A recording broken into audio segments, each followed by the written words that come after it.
Yep. We're live. We are live. What's going on, my peoples? It is a Thursday afternoon, or not afternoon, Thursday evening. Evening in 4:50 down here in the Florida.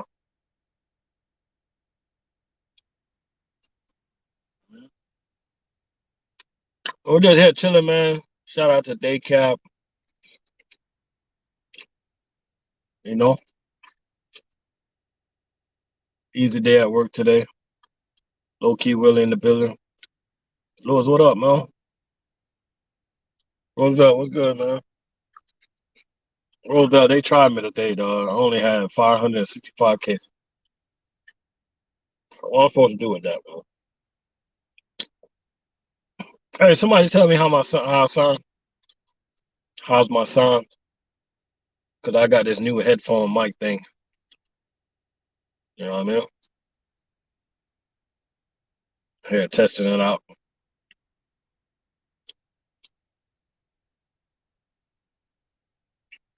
Yeah, what I'm supposed to do with 500 cases, man.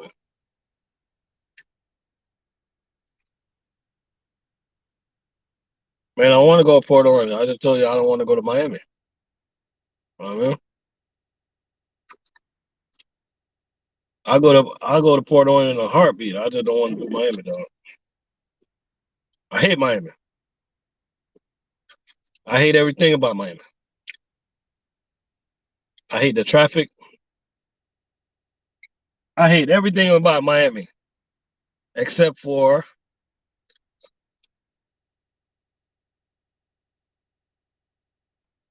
I hate everything in Miami except for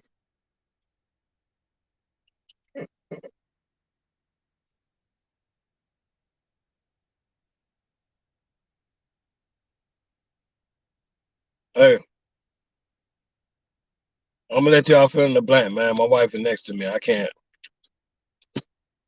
can't say except for. So I'm gonna let y'all fill in the blank. I hate everything in Miami except for the lovely switches that be going up and down the road.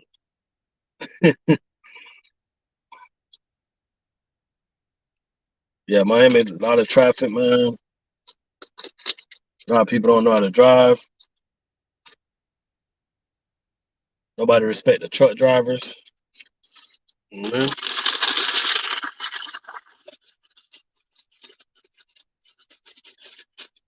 Miami's gonna be Miami, man.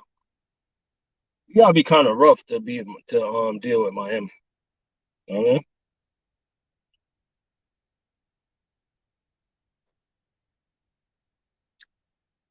I'm talking about that, man. I got a topic I want to talk about with you guys about, and that's about how to deal with customers overall when you're making the delivery. I would say that's everywhere. Yeah, you're probably right. You know what I noticed about South Florida though, Hayward? Everybody's moving to Florida, yo. Florida's getting like ridiculously busy everywhere. East, west, north, south, everything's busy, man. Everything's busy. Uh-huh. Remember, anybody want to jump on the live, just click on the link. You know what I mean? Daycare, what's up, man?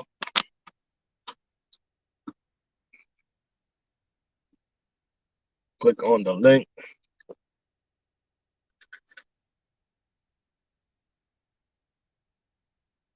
But we're gonna talk about how to deal with customers, man.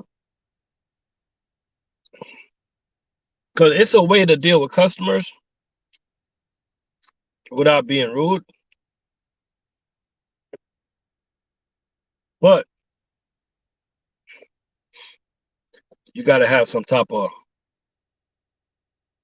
authority about yourself. The whole, it's all about how you carry yourself, man. You know what I mean?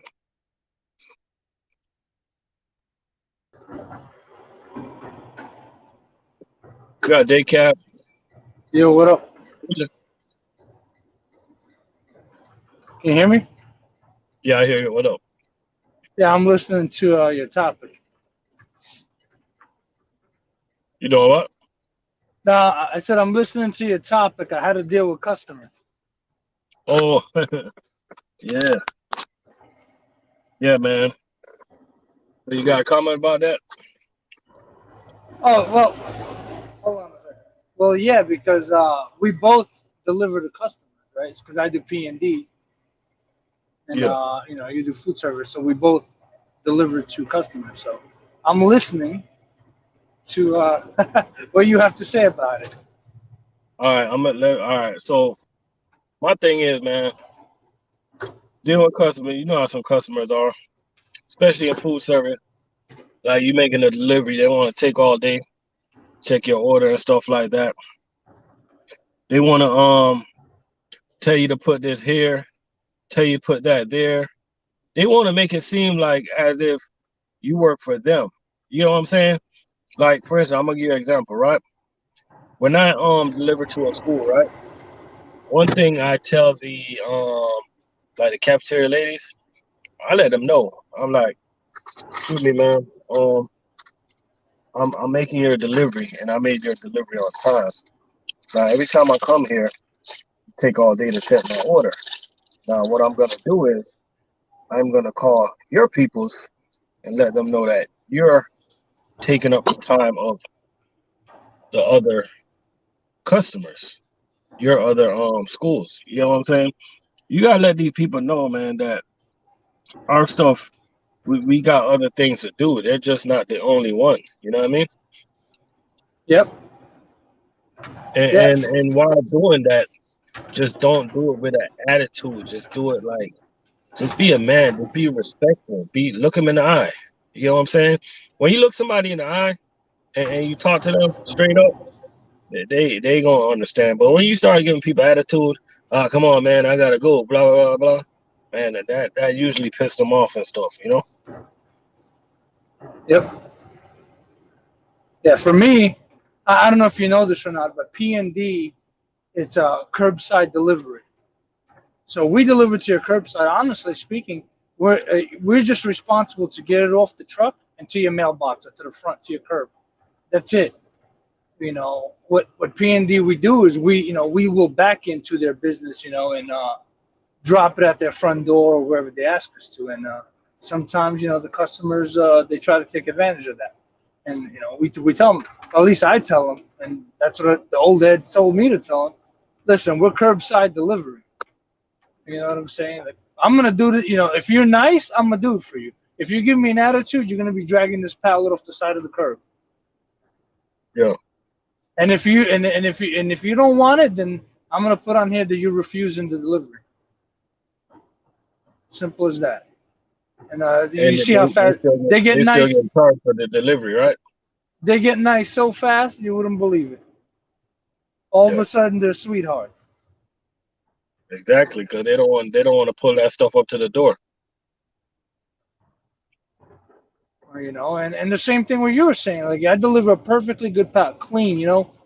It's boxed, everything. Man, they start unboxing it right in front of me. I'm like, come on, just sign my paper. Let me get out of here. You can unbox it all day. Exactly. And I'm gonna warn all the you food service drivers.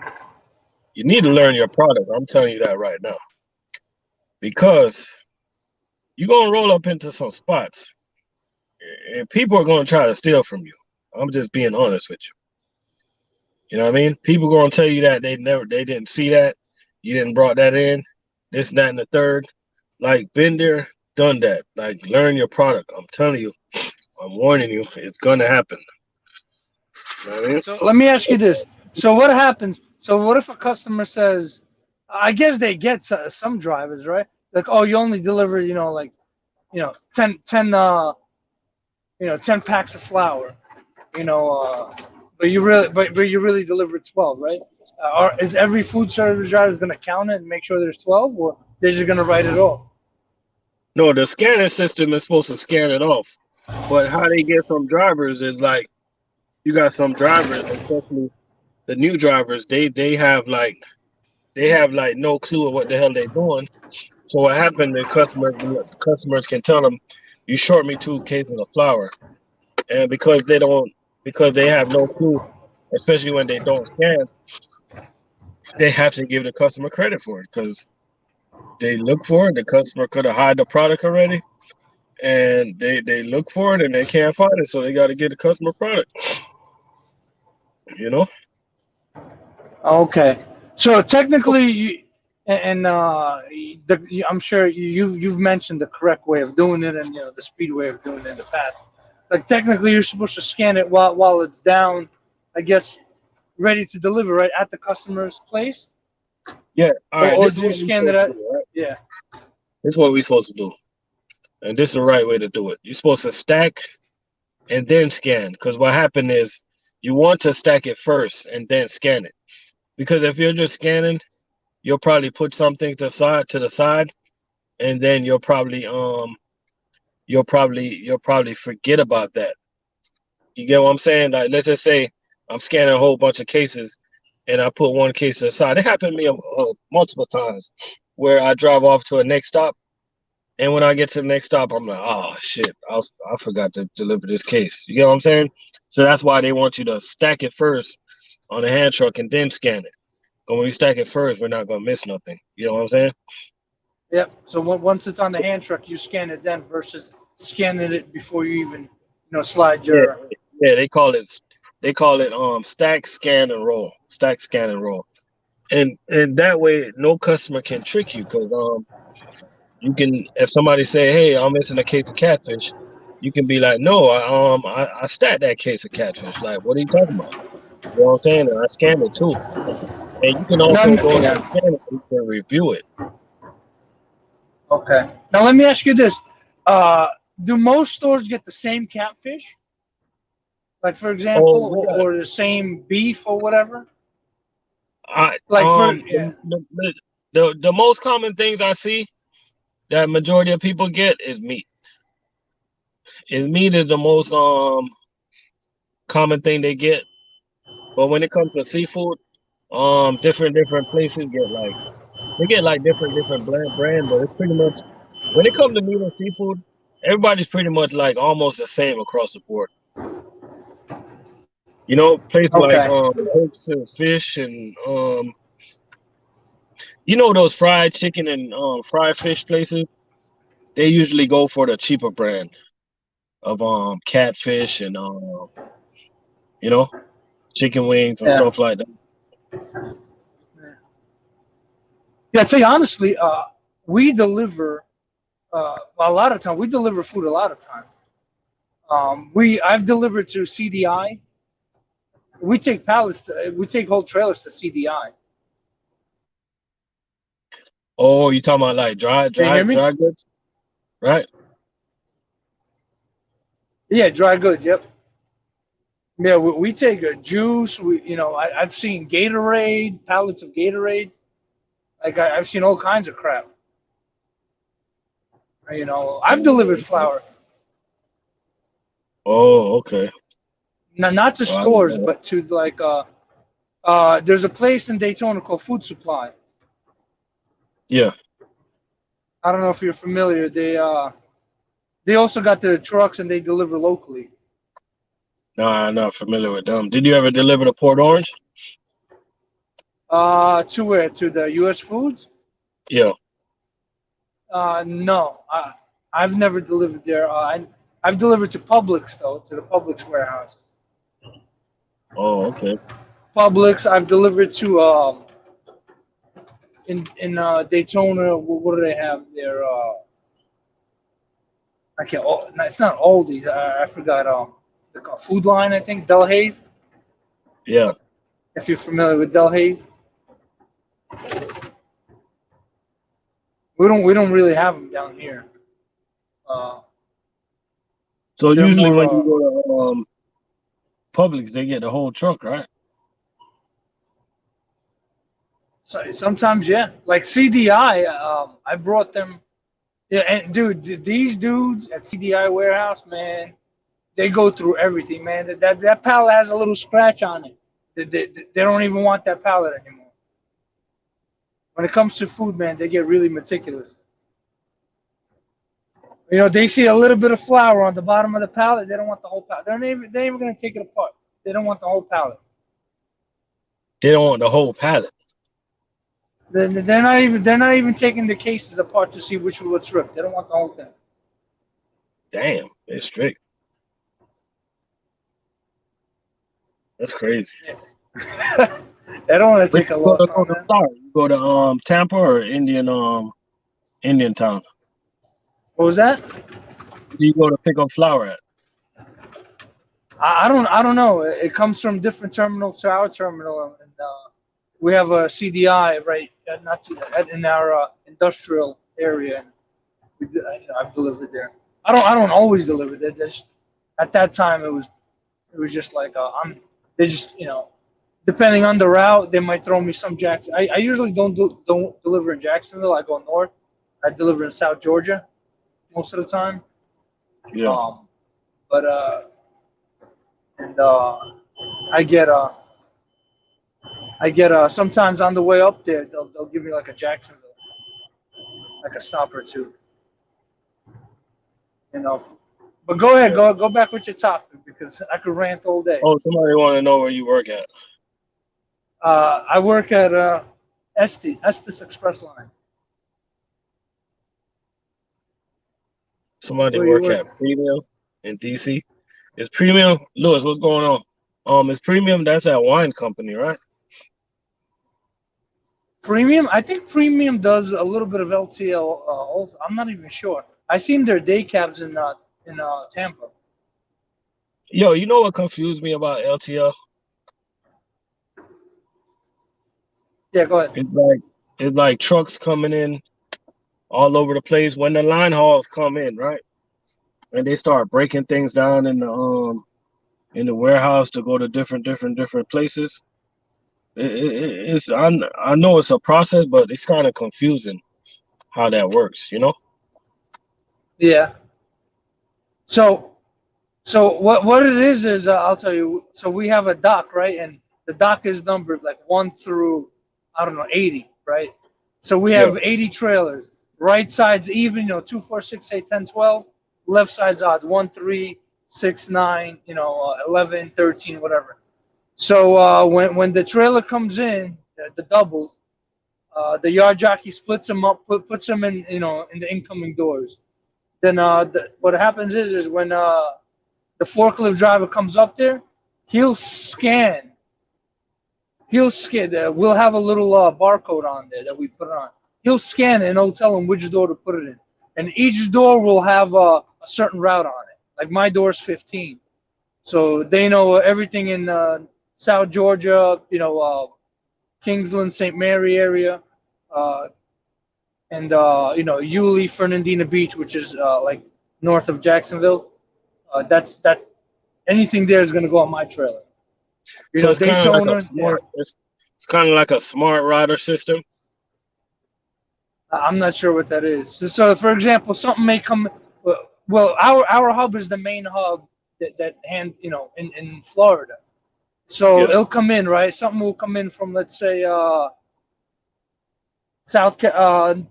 even Pennsylvania. A lot of times, the Pennsylvania driver will come down and they'll meet one of our drivers in South Carolina or North Carolina, something like that, whatever. So then our driver will bring it back, right? Let's say it's going to Miami.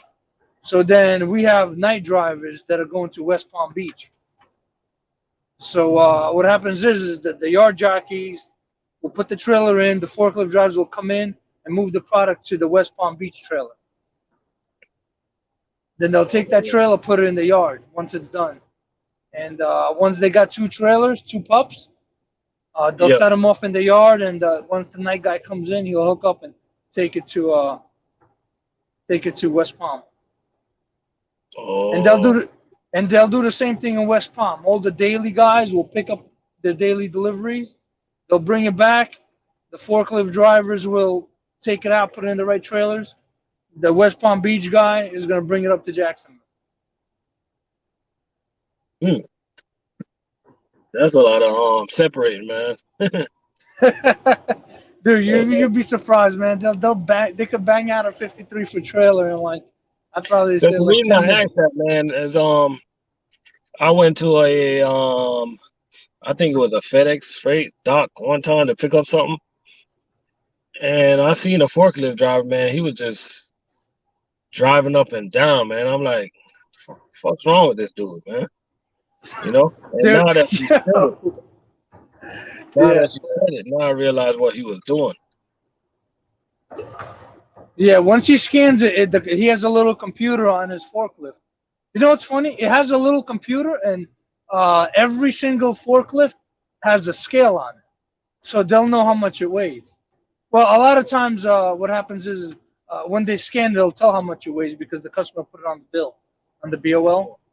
But they could weigh it right there, right on their forklift. Yeah, because it was a And lot of docks. and the computer will tell them this item that you just scanned goes into door 33 or whatever. So he'll fly that over. Man, they'll freaking drift into that door, bro. You see them move, bro? They're drifting. Exactly. But Yeah, but they yeah, got no, it. I got to be real careful because dude, there'll be like 13, 15 of them flying up and down the dock, and I'm like, damn, one Because of they don't these want guys you on gonna the dock, kill me. right? One. No, what do you mean? Well, You guys no, aren't allowed on the dock, right? no, I'm on the dock. Hell yeah, I'm on the dock. I need to get my pallet jack out and lock it up. Oh, okay. And a lot of times if we have bringbacks, we gotta sticker them. So the people who pull them out, they know where they go for the following day. Yeah. So I'm leave my stuff alone. But no, they don't say nothing if we're on the dock. Am I too close? Back up a little bit. Stop beeping on me. But yeah, that's pretty much how it works, and it works like that everywhere. And to tell you honestly, when it comes to LTL, I don't know how it is in food service. We kind of work together. Like we have a Puerto Rico terminal in Jacksonville, so a lot like Southeastern Freight Lines, FedEx, a lot of stuff will be delivered to us by other LTL carriers that like goes to Puerto Rico and goes to the islands. Man, I can tell you Well, about food service. One thing I can tell you about food service, it's kind of different. They don't really like to they don't like to cross dock. You know what I'm saying? Like let's just say, all right, it's 3 US foods in Florida, right? Okay, Port Orange customers, you know where Port Orange is, right? yep. Just think, there's a US food in Tampa, there's a US food down there in Boca Raton, Florida. Port Orange is covering the whole state. They're even going out of state. They're not cross docking. It's their customers, they're gonna do it. You get what I'm saying? Um, Yep. let's just say that US food down in Boca. They're not cross docking. They're going Tampa to do their Anthony's Pizza. They're going all the way up to Orlando to do their Anthony's Pizza and the La Granja. They're going all the way up to the University of Florida. They got a customer on campus. They're running that from Boca, and I'm pretty sure Tampa's doing the same thing. They don't like to cross dock. They like whatever customers is the branches. I would think that they would work together, but they don't. Like Port Orange is mostly chain account, so they cover the whole state of Florida, South Georgia. I want to say they cover Alabama a little bit, but I'm not 100% sure. You know what I'm saying? You mean I covered the same customer? Like, what do you mean? I'm confused what that means. Cross No, when I say docking. What is cross that? dock, meaning they consider, all right. Let's just say all right. U.S. food does IHOP and Waffle House, right? But That's Port Orange. Port Orange do that, right? Now, Okay. what they don't want to do, they don't want to start shipping IHOP and Waffle House product to Boca or to Tampa. You get what I'm saying? Yeah, was their division like what is Boca? Are they set up to handle that if they needed help or whatever? No, I don't Right. think So so. they're not set up for it. So why would they? Yeah, and I mean, but and you would think that divisions will help each other more often, but it's kind of weird how it's set up, man. Like you could be in Orlando and you could literally see three U.S. food truck from three different branches. I think that's the most common places you'll see all three. I think Orlando is a place where you're gonna see all three trucks from all three different branches in Florida. It's in Orlando. Oh, oh, I see what you're saying. And none of them have anything to do with each other, right? They don't have nothing to do with each other, you know? Because yeah, we all got customers in Orlando. You know what? That could no. It Huh? really, yeah. I'm just thinking, does it happen with us because we have a terminal in Orlando and we have a terminal in Tampa Yeah. and we have a terminal in Fort Myers. So it's weird. Uh, and we have a terminal in West Palm Beach. So it could be possible for us too to run across our own. I guess. I guess it's possible for us too. So I think Orlando is just because it's in the middle. It's a weird area, Yeah, but yeah, yeah. Like the it's hub. just a yeah. It's like a short distance between all three. All three areas of the state because you could get there pretty much from any part of Florida in about 2.5 hours, other than the Keys. There's a lot of money to be made in Orlando, So especially with all that's the probably tourists. yeah. It's a lot. Yeah, I don't like that traffic, man. That I-4 is a killer. That thing is packed day, night, evening, Christmas, New Year. It's packed. Man, every time I go to I-4, it's like they changed the pattern of the road, it seems like. I don't know, It's man. I weird. moved here 5 years ago. They've been building that road ever since, and I don't know. It's getting worse every time I drive down it. And you know what's weird about that road? You put on your GPS and it's like sometimes they want to take you somewhere else when you're on I-4. I don't know what goes on I-4. Because there's a roundabout. What is it, the 416, I believe? I can't remember the actual. It's 4 something. It takes you around I-4. Sometimes, a lot of times, it's quicker for trucks. I use it all the time. It's a toll road. Oh, okay. There's a toll road you could get around I-4. So, like, let's say you're going from Tampa to the Atlantic side, right? You're trying to cross over. Yeah. There's a 416, I believe. That's the road. You can just take that road and you'll cut around the whole downtown. Yeah, I don't think I like Orlando, man. So I it's don't just like like her. Miami. It's probably worse than Miami. I don't like Miami either. Last time I went to Miami, everyone's honking at you. I'm like, if I want this, I'll go back to New York. Yeah, okay. Like, why do people live like that, man? And the problem is a lot of people they move to Orlando, but they don't know where to move to. They don't know the right area to move to. So they end up moving because they see a nice house. Now they stuck in that traffic mess, man. You know? Yeah, you Like know on what I the tell you. outskirts, man. Lakeland, Mulberry, Yeah, Avon Park. it's getting to the point where even Orlando, it's unaffordable anymore. Like you can't. You literally got to move to the suburbs of a city to be able to afford something. I remember when I first moved down here, and I started looking at a house because my original plan was to get down near Plantation. That was the original goal.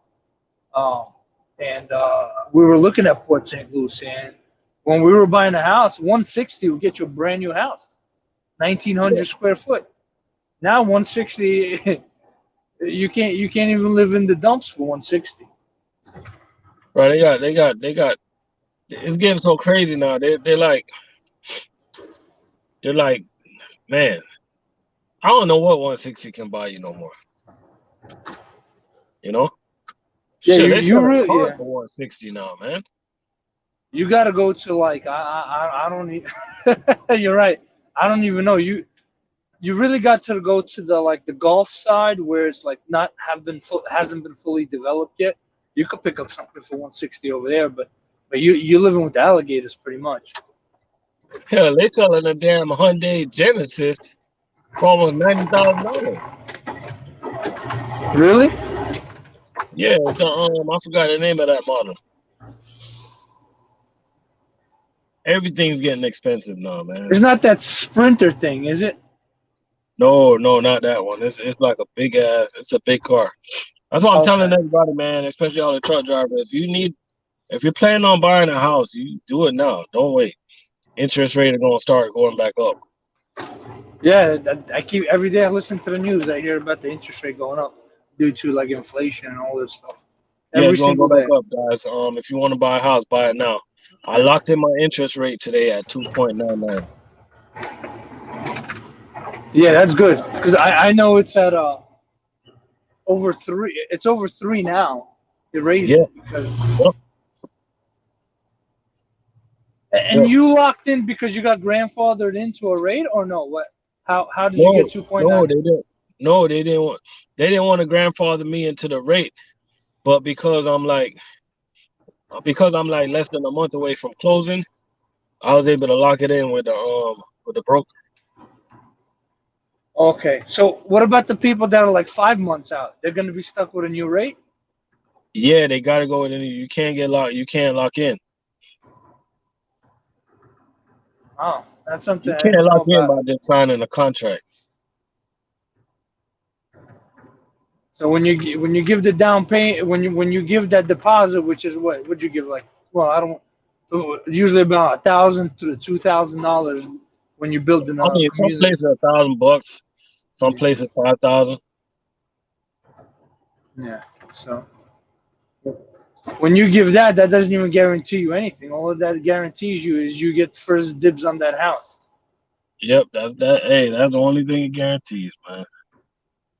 A lot of people, man, I know a lot of people. They put that deposit down and they think it's all good, man. They go on a shopping spree, open up a bunch of different credit cards, financing cars, and when they see their house is finished building, they go to closing and they can't close because they fucked up their credit like some idiots. Yeah, because they just took on so much debt that the debt to income ratio is too high.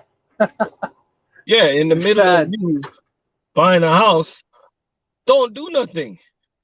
Well, let me ask you this, right?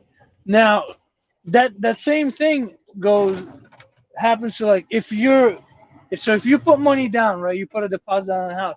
You can't switch jobs. You can't do nothing until you get the financing approved. You can't move. You Facts, can't do nothing. You facts. can't you can't move from your residence. You can't spend a penny. You better be looking at how to lower your debt at that point. Yeah, you're right. The only thing, the only thing you can do is if you're going to switch job. Remember, you could switch job, but it has to be within the same field Field, right? that you're in. But here's the important thing, though: if you switch job, you better make sure you're making the same amount of money or more, because they're going to want to see pay stubs. You get what I'm saying? Like when you getting a loan, people, it's very strict, man. Just don't do nothing stupid to mess yourself up. You know what I'm saying? Yeah, I remember I was buying a house, dude. They, they wanted my pay stubs the day I got them, bro. Friday, my paycheck came. They're like, "Where's the pay stubs? Where's the pay stubs?" Damn. But You know today what I'm when I saying? logged in my rate, and I'm like, I'm good, right? He was like, you good, man, but that doesn't mean you can go out and start buying things. Yeah, until you get the congratulations letter and everything is done, you can't do nothing. Tricology in the building. Tricology saying when I went to buy my house, a surprise unpaid phone bill popped up that went in collection and had me crap my pants. Yeah, that's one thing, man. Like I end up paying like all the stupid bills that popped up in the mail that I wouldn't have paid because I was in the waiting period. I'm just paying everything, man. I'm setting up payment plan, everything. You know, these people are lucky because I wouldn't pay them. Yeah, comes down to like when you're pretty much getting ready to buy a house, you got to plan it like you're about to become an owner operator. You got to save and lower your debt to income, make sure your credit's good. You pretty much got to set up to buy. Exactly. Because a lot of places that, you know, probably a couple of bills that a lot of people probably wouldn't pay that they skipped over. Just pay it, man. You know? Because let me ask you this, Daycap, Yep. Go ahead. and I'm gonna ask everybody in the chat. We got 14 people in the room right now, right? I'm gonna ask everybody to participate on this question, right? If you got $10,000 worth of debt and you got $15,000 in the bank, do you really have $15,000 in the bank? Do you really have $15,000? What's your best answer on that?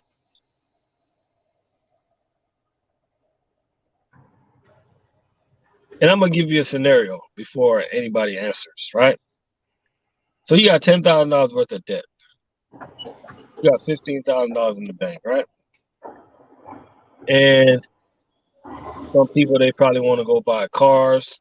Some people probably put $7,000 in stocks and do a whole bunch of stupid shit. But if you got $10,000 worth of debt and you got $15,000 saved up, do you really got $15,000 saved up? Do you really got $15,000? Man, pay your debt. You don't need a damn credit. Huh?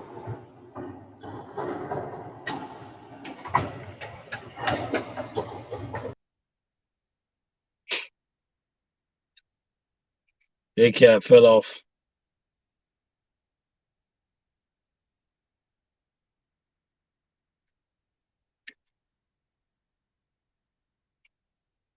Yeah, the answer is no. You really don't have $15,000, man. You know what I'm saying?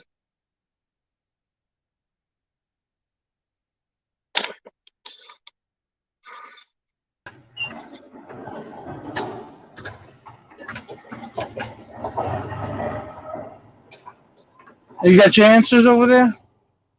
Huh? Did you get your answers from Yeah, the people? yeah. Everybody's saying no because think about it, man. Like all these credit cards that you got piled up that you paying monthly payments on. You know how much interest you paying out, man. You know what I mean? You know how much Yep. money they're making off of you off of interest.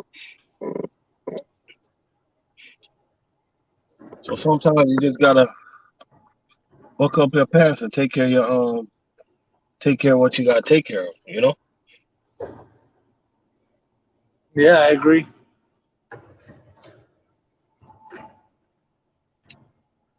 I agree. You know, it could And I also want to go move back. into Yeah. my house, man. I want to move into my house debt free, man. You know? Hey, you better pay off that Lexus. Huh? Better pay off that Lexus then. Nah, man. I don't call that no damn debt, man. What do you consider a debt, man? Come on, man. Get out of here, man. It's something I use every day, man.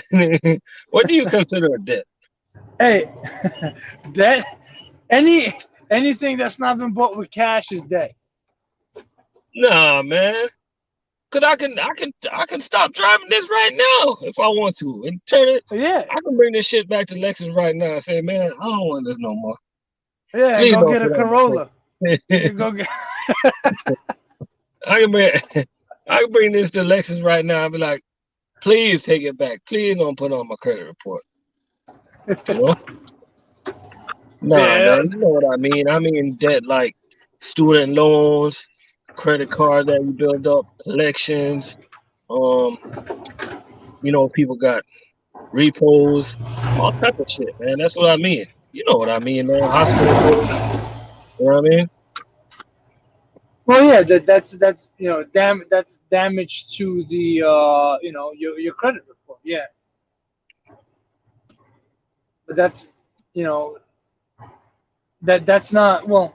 It could be debt too, if it's unpaid. But My car is doing nothing harmful to my credit, man. yeah, You know what I mean? No.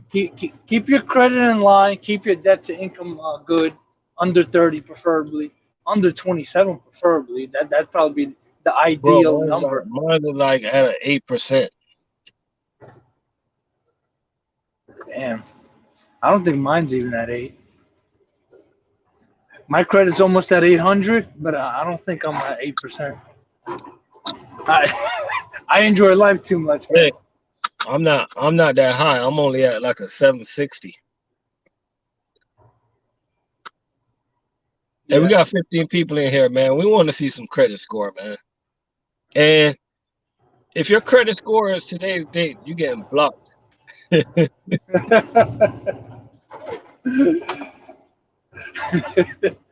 I Yeah, will man. say though, and I'll take my parents as an example.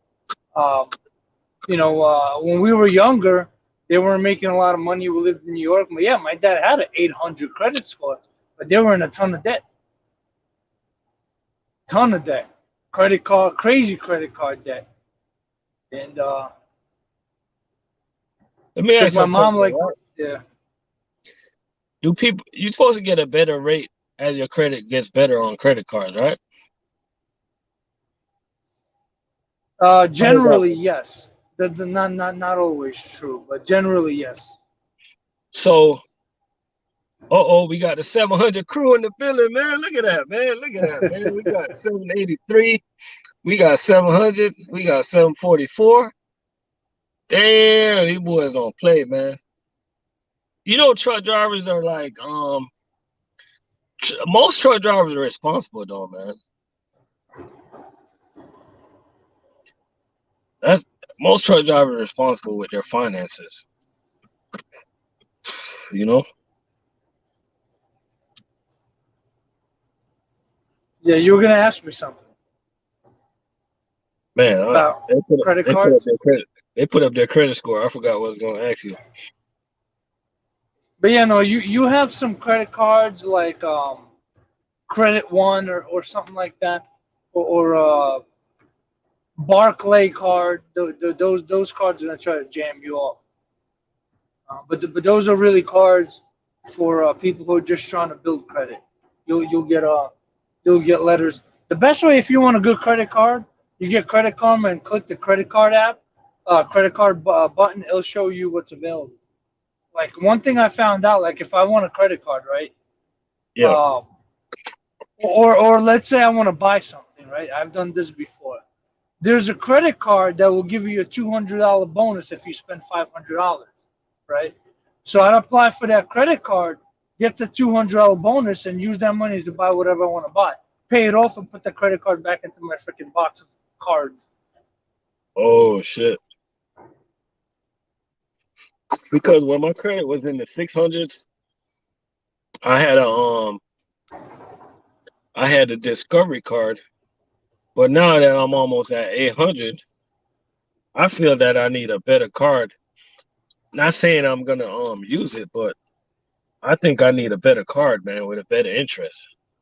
Because I'm not even gonna lie to you. When I use my Discovery card, if I used it, I would try to pay off my balance before they report it, so they can't get me on that much interest. You feel me? Yep. Yeah, exactly.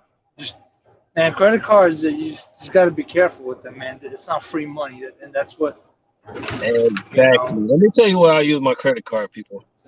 I'm gonna tell you why and where I use my credit card. And a lot of people say they don't need a credit card. You need one. I'm gonna tell you why. This is where I use mine, right? If I'm stuck somewhere, I'm in a rinky-dink gas station, I'm gonna use my credit card. If I'm somewhere trying to get something to eat at a mom and pop's restaurant, I'm using my credit card. Cause I'm gonna tell you why. If they're gonna hit something, I'd rather them hit my damn credit card. You feel me? Yeah. They'll swipe that shit underneath there. They'll have a fucking little machine that rips the barcode off, and yeah, I know exactly what you're saying. My credit card, my like my identity was stolen multiple times in New York.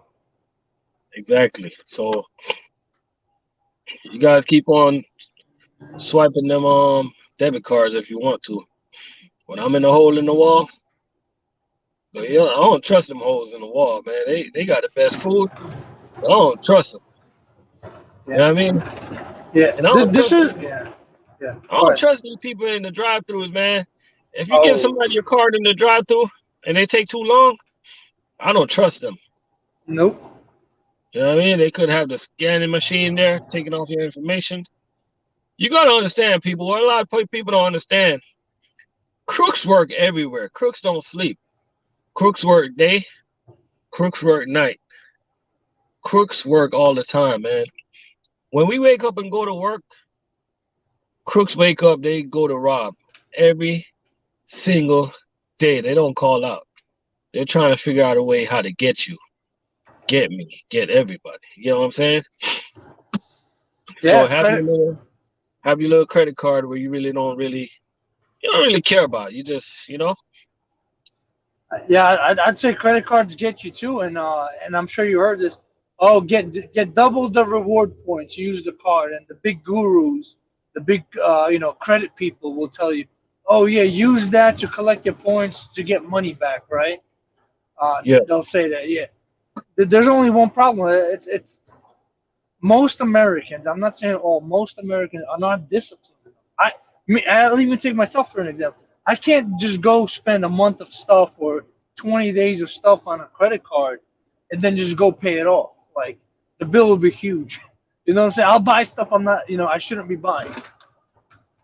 I'll buy that $5 bag of chips. yeah, You were talking about the bag of air. You know. And most Americans, like I would get a $5,000 bill. I don't got $5,000 to pay it off at the end of the month. I know that I'd be buying all kinds of crap. Instead of a bag of chips, I'll buy two. Instead of a burger, I'll buy two. yeah. Because it doesn't feel like like you're using your own money. Now, when you get, I don't know if you ever had that before. I got chased, so whenever my joint reaches under $100, I get a warning, and I don't like seeing that warning. Once I see And that warning, I'm like, oh, red flags, red flags. hey, the first time I seen a credit card, the first time I had a credit card, I thought that was my own money, man. I went crazy. I was buying everything, man. I thought I had money. Once I see that bill and the interest, I'm like, whoa. I thought this card liked it me, man. Yeah, that's the thing with credit cards. Most Americans are not disciplined enough. And I'll tell you honestly, if you were disciplined enough, you'd probably have the cash.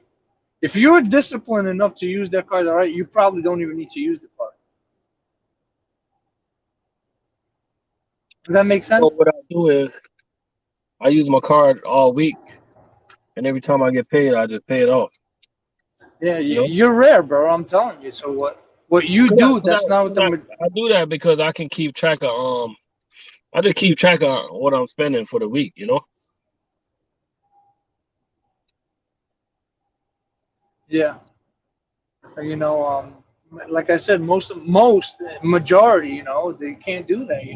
I read a study somewhere where, uh, was it like 90% or 95% of Americans don't have $1,000 for an emergency if something happened in their bank account. That's crazy. Hey, if you give your wife 90%. if you give your wife a credit card with $5,000 on it, and you drop her at the mall, and you tell her that she have less than an hour, how much money you think she'll spend? She'll probably spend more because she won't be concerned about the price. Nah, but the She'll time probably limit spend is all an of it. hour. You know, my wife goes crazy in the Bath and Body Works, man. She goes in there, it's all over. She has these coupons. You buy 2, you get 3 free or whatever, and she just goes nuts. You know, I'm like, you know, she's like, don't worry about it. We'll put when you get your next paycheck, we'll put that money away. Hey, early boy said his wife was spending 5,000 in 20 minutes. Yeah. Damn. Hey, I'm telling you, mine probably go to Macy's and pick up like 2 or 3 purses for $5,000. Yeah. I don't get why these designer bags, man, that these women wear, why they're so expensive, man. And they see all these movie stars with these expensive bags, and they want it. But I'm like, why? Does it drive? Does it talk back to you? What does it do? Makes them feel better. You got bags for like $1,500, $2,000, and they're man. Next time you go on Macy's, you'll notice them. Thank God they closed the Macy's by us. They closed it down.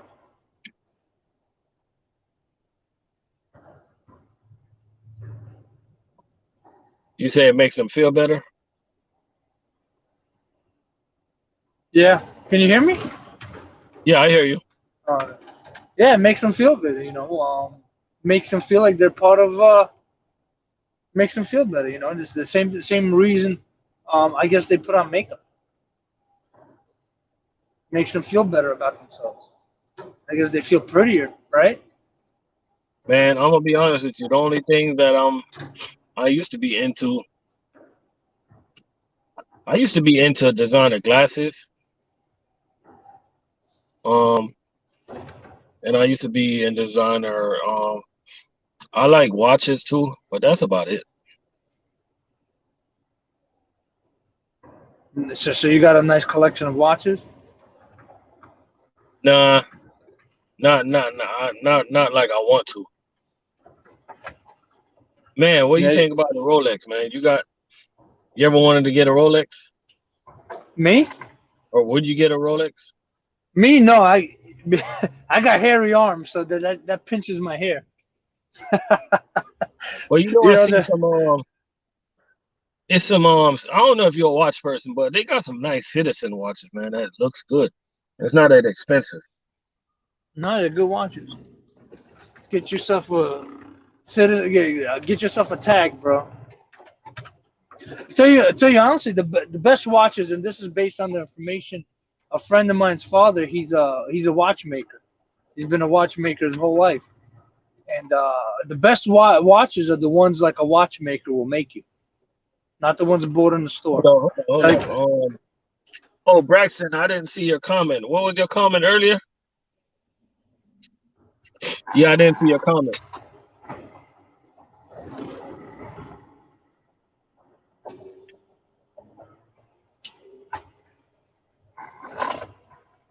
Say you want to know that U.S. food make good money in Tampa, Florida? Yeah, I would. Listen. Food service make good money everywhere. You know, they make good money everywhere. It's just different levels. It's just different. It's just different animal everywhere. You gonna go in as a new driver, so I would just concentrate on learning the game. The money will come. You know? This is a demanding industry. You're in Florida. Food is in high demand in Florida. turn left, turn right. Somebody's pregnant. Baby's got to eat. So you gonna make money, man. Hey, But Braxton, RLC, RLC. yeah, I think, and this happened with me too. I think a lot of people are consumed about the money, and they don't really realize what type of work it is. They got to understand that most truck drivers do not want to do that work. So, uh, and you know that most truck drivers, you tell someone most truck drivers, like, what? Hell no, I'm not touching freight.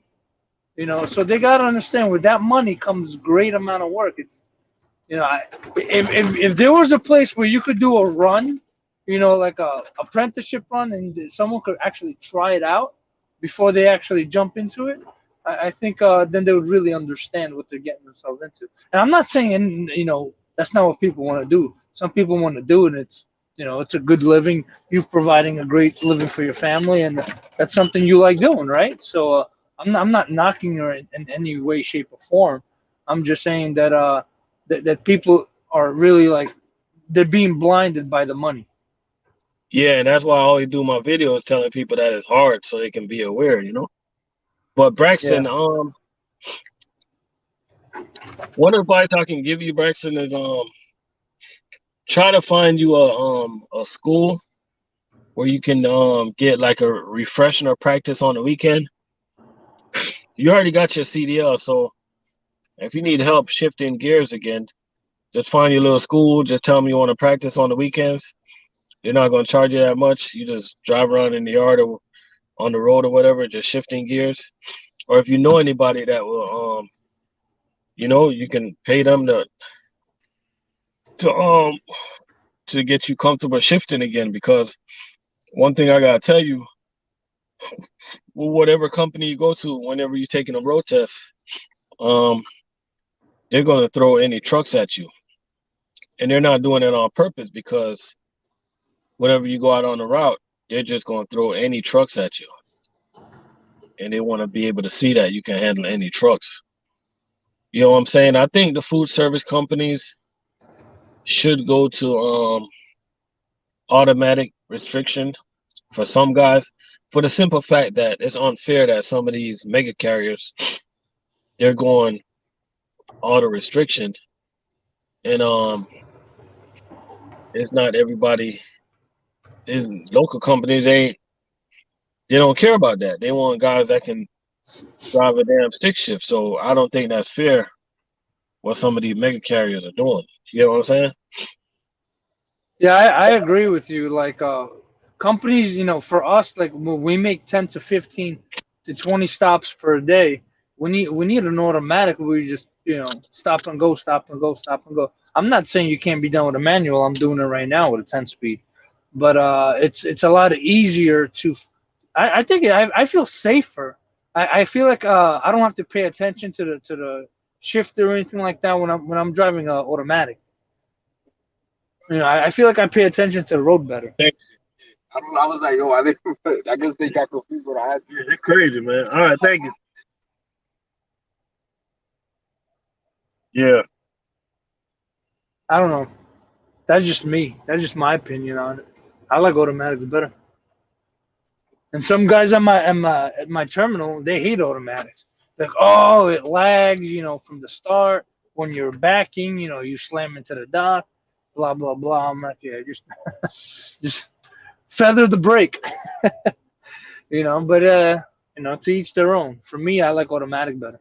If there's an automatic in the yard, man, I'm in it faster than anything, man. You see my dust behind me. the truck that I drive now is automatic.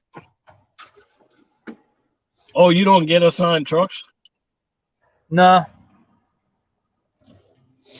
the old heads do. They have assigned trucks, not me. Some of the guys they're nasty. Yeah, hell yeah. Some of these trucks are nasty. A lot of these trucks, like the freaking the clutch breakers wore out. The gears are grind and stuff. And it's like a pain. You know, we have a lot of gliders. That's We what I got hated day. with a black. What's going on, man? That's what I hate about when you got a switching trucks, man. Some guys are nasty, man. They got their breakfast, lunch, and dinner in the truck. Yep. You know what I mean?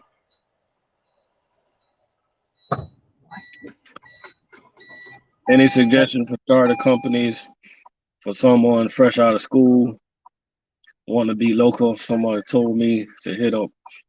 Yeah, the beverage companies, they'll take you with no experience and stuff like that. Coca-Cola, Pepsi, places like those. Yeah, they they'll take you right away.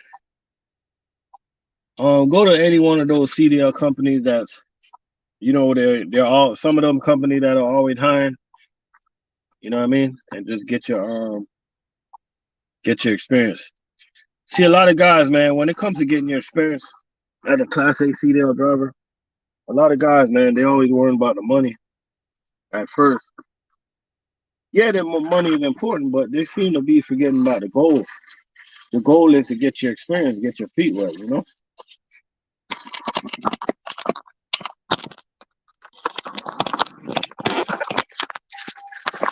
Money will come, guys. Money will definitely come. You know what I mean? And the money gonna come quicker than you think. You know what I mean?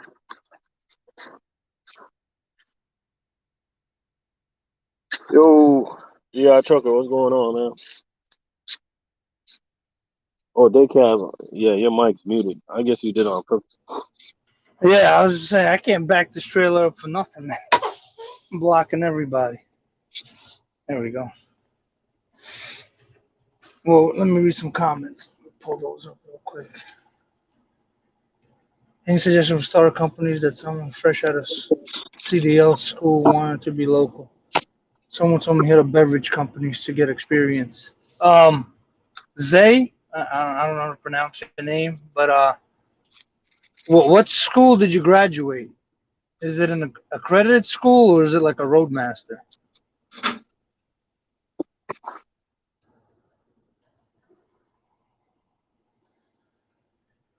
Hey, Buddha Black,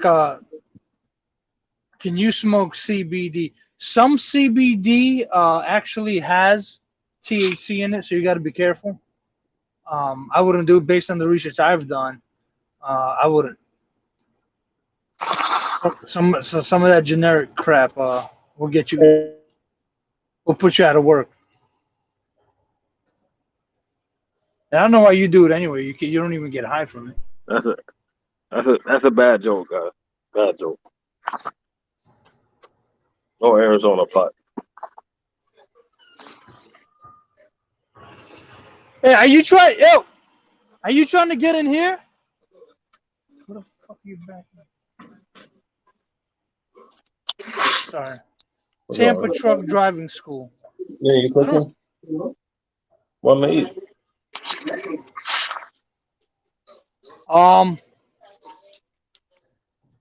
FNUP. It just depends what you want to do. It just depends what you want to do. Your first year, you got to bang out somewhere. You want to bang if you want to bang it out local. There are companies that will take you. You just got to look around. A lot of if you go to like a LTL company, and a lot of them are hiring right now. You can work the dock for 3 months, and after 3 months, they'll put you into the truck driving school, and you'll be right off the bat ahead of people that have multiple years experience. He's in YRC. Hiring a lot of drivers. Yeah, YRC, Estes, Southeastern Freight Lines, they're all hiring. They're hiring newer drivers too. Some of them, depending on the need, they won't even look at that you have less than a year.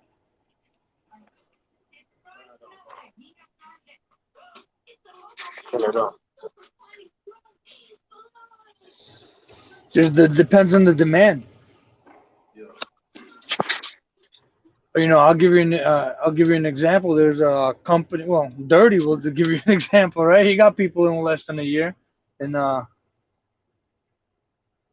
Pennsylvania, right? Then you have a fuel company, Grondike. They take people out of school, and that's a fuel hauling company, right out of school. If it's an accredited school, they'll take you right there.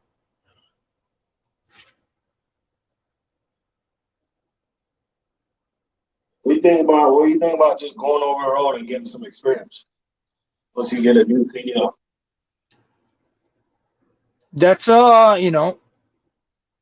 if that's what you want to do, like and one of the things I want to talk about, there's a lot of people who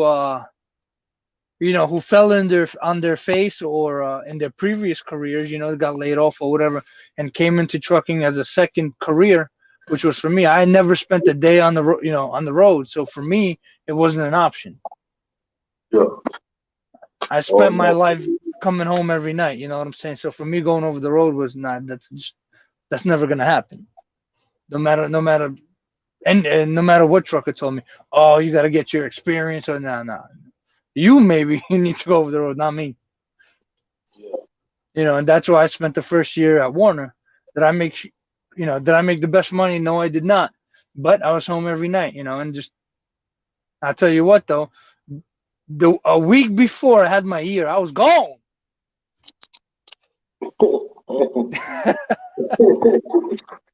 I was gone.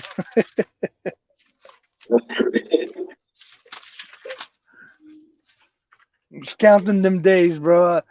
I was trying to do like the math, the science, like what time is better to drive, at what time it'll be the least amount of chance of me getting into a predicament and stuff like that. Comparing night driving and day driving, just to get my year in, without any hiccups, Yeah.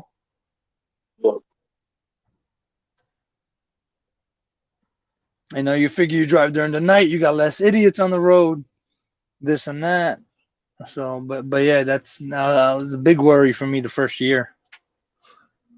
Hey, Daycam, You, I just sent you and Roosevelt a picture of the house.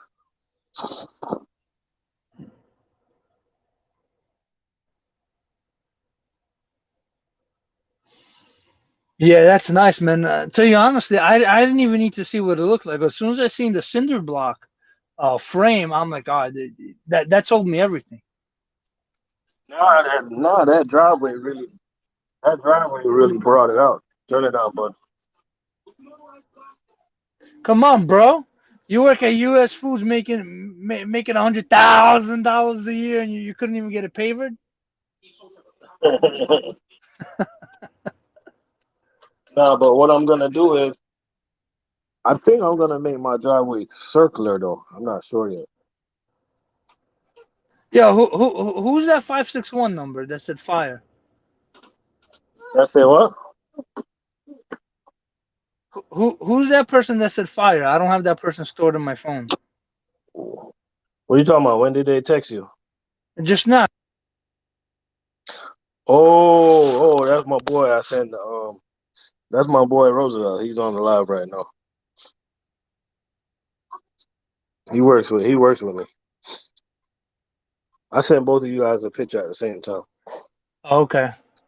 Do you guys have a driver helper transition program like McLean for those with a CL Class A but are rusty with driving? I guess that question is for you at US Food. Where at? Hold up. Man, I passed a lot of questions. Let me back up a little bit first. Turn that down, man.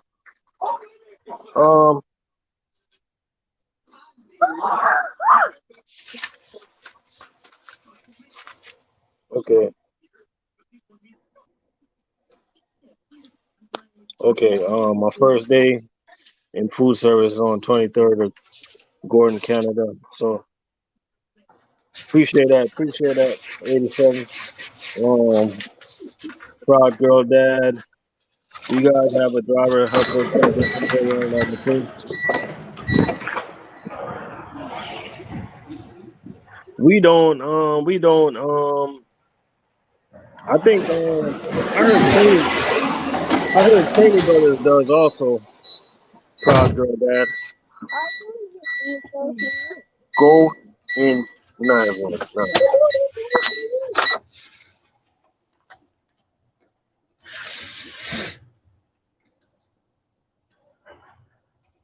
I see U.S. Foods, man. They're actually right next to my terminal. I see them pulling out doubles all the time. I guess they're the shuttle drivers, right? Yeah, they're the shuttle drivers. You know, it wasn't no sleeper or nothing. Where the hell they going? They're going south?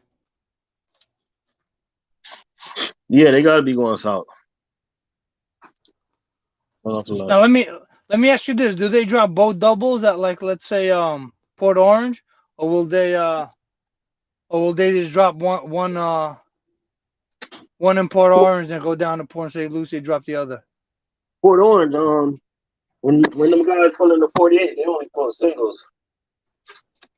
It's because of Because the location of where they're dropping it. They can't pull doubles. I seen them pulling doubles. Quote me if I'm wrong. Correct me if I'm wrong. I never really seen somebody. I never seen nobody pulling a double 48 on a 95. You? No, not a 48. 20. What are they? 27s? 28s? The pups. Because aren't you not allowed to pull a double 48 on a 95 in Florida? I've never seen that. Yeah, I never seen it. I don't think you could. I'm not sure. Buddha Black says he can't hear. I hear you. No, I hear a lot of background noise, but I hear you. No, I just had it muted for a second. Me and my son was going at it. Yeah, listen, I think one day I'm gonna be like you, bro. I want a bar with all that yak and Henny and all that stuff in there. That's my goal right now, is to build a nice bar with some. Yeah, I don't have no bar now though. I got a brand new house. I don't have nothing. You know? Yeah. I don't know where to put it.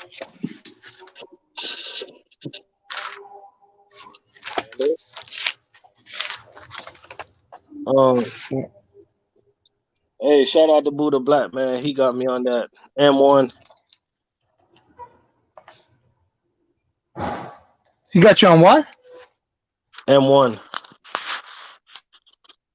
He got me on the M1? Yeah, he got me on the M1. Yeah.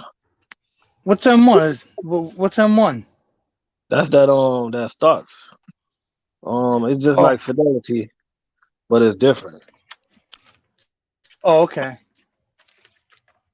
Yeah, so yeah, but you know, like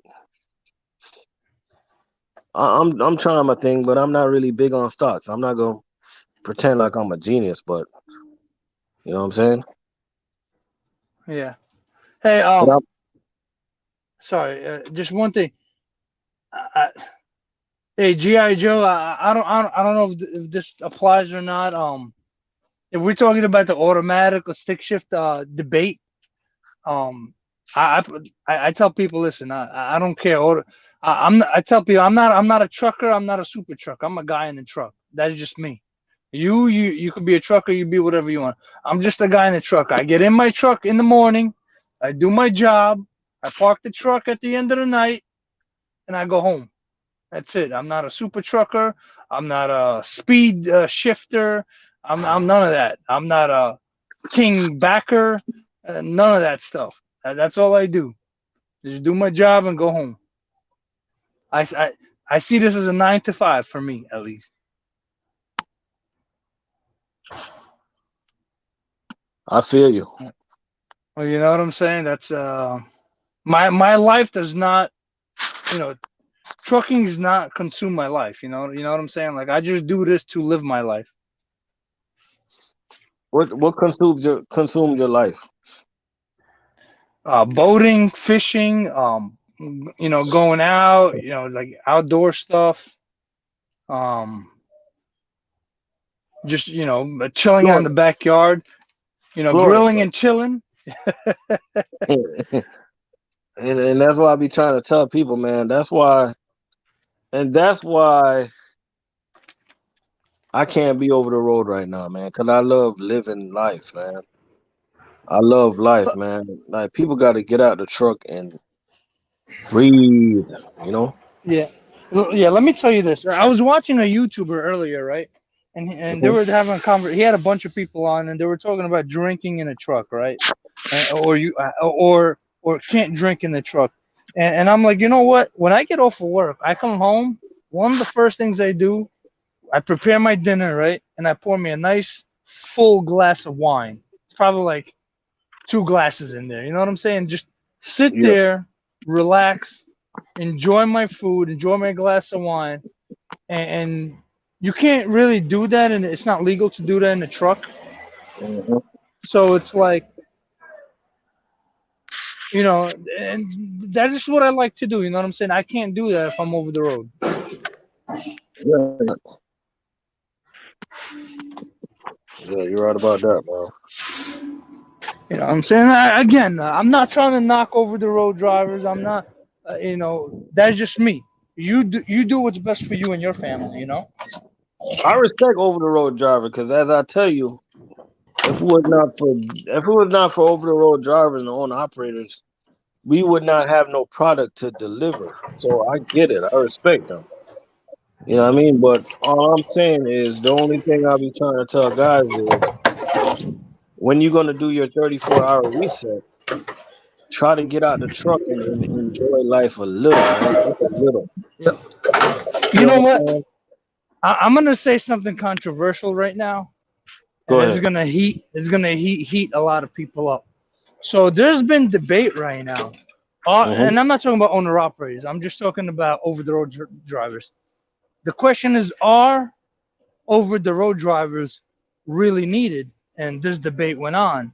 I was listening to trucking radio, and one guy said over the road drivers are actually not needed, and Whoa, whoa.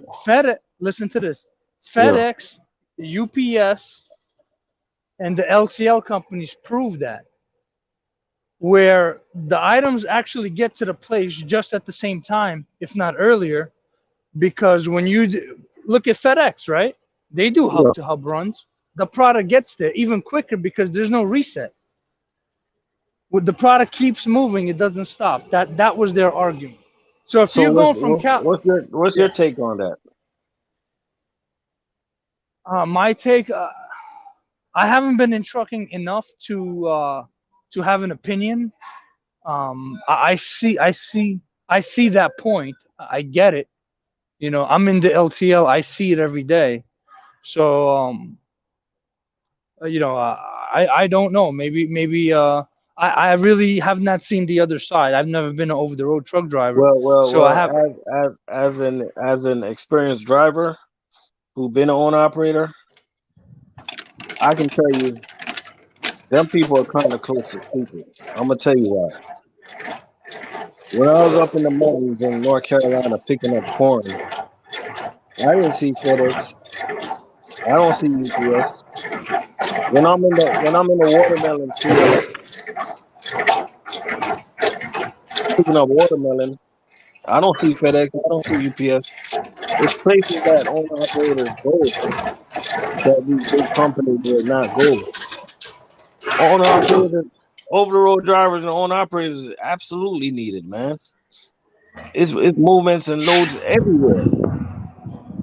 Hey, I didn't say that. I'm just No, I'm no, just no. I saying know, what I I. know, I know. You didn't say that, but I'm just talking about the debate that whoever debating this, man, they're absolutely needed, man. Until they can fully remove us, like replace us with the robots, then we're needed, man. But your job is unreplaceable. You can't have a local truck Man, delivering. I That think can't be done. I think the robots going to eventually figure it out. And the thing about You the know. robots, they're not going to give the customers attitudes. Yeah, You know, hey, can you that's stack true. up the flour? Yes, ma'am. And you know what's so stupid, man? Like all the people behind, all the peoples that's behind these products that's trying to replace people. Like, what do they think is gonna happen, man? What? What? What do you mean? Like all the people that's behind the projects are trying to replace people with robots. Like, what do they think is gonna happen? Like, What's what gonna are they? happen? Yeah, well, Well, no, I'm this saying. wasn't. Yeah, Well, they know this what's was gonna another. happen. Yeah, They don't care about what's gonna happen. They don't care. yeah. And there was a conversation about that too. I heard, and what they were saying is autonomous, um, when autonomous happens, and this has already happened.